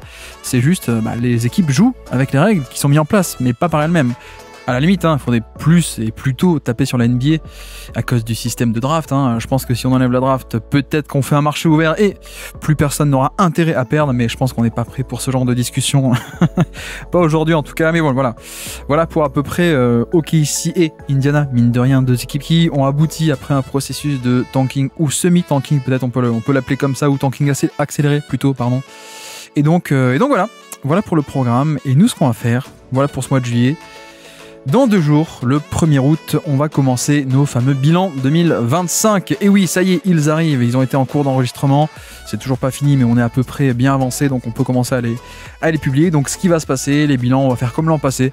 Donc c'est-à-dire que 1 par jour, pendant 30 jours. Donc cette fois-ci, c'est pas à partir du 20 juillet jusqu'au 20 août, on va le faire sur le mois d'août. 1er août, 30 août, du 1er août au 30 août, un bilan par jour. Donc rendez-vous dans 2 jours pour des podcasts et peut-être, je l'espère, des bonus aussi en vidéo sur la chaîne YouTube. Je n'en dis pas plus. En tout cas, la prochaine fois, on se retrouve pour des bilans 2025. C'est parti.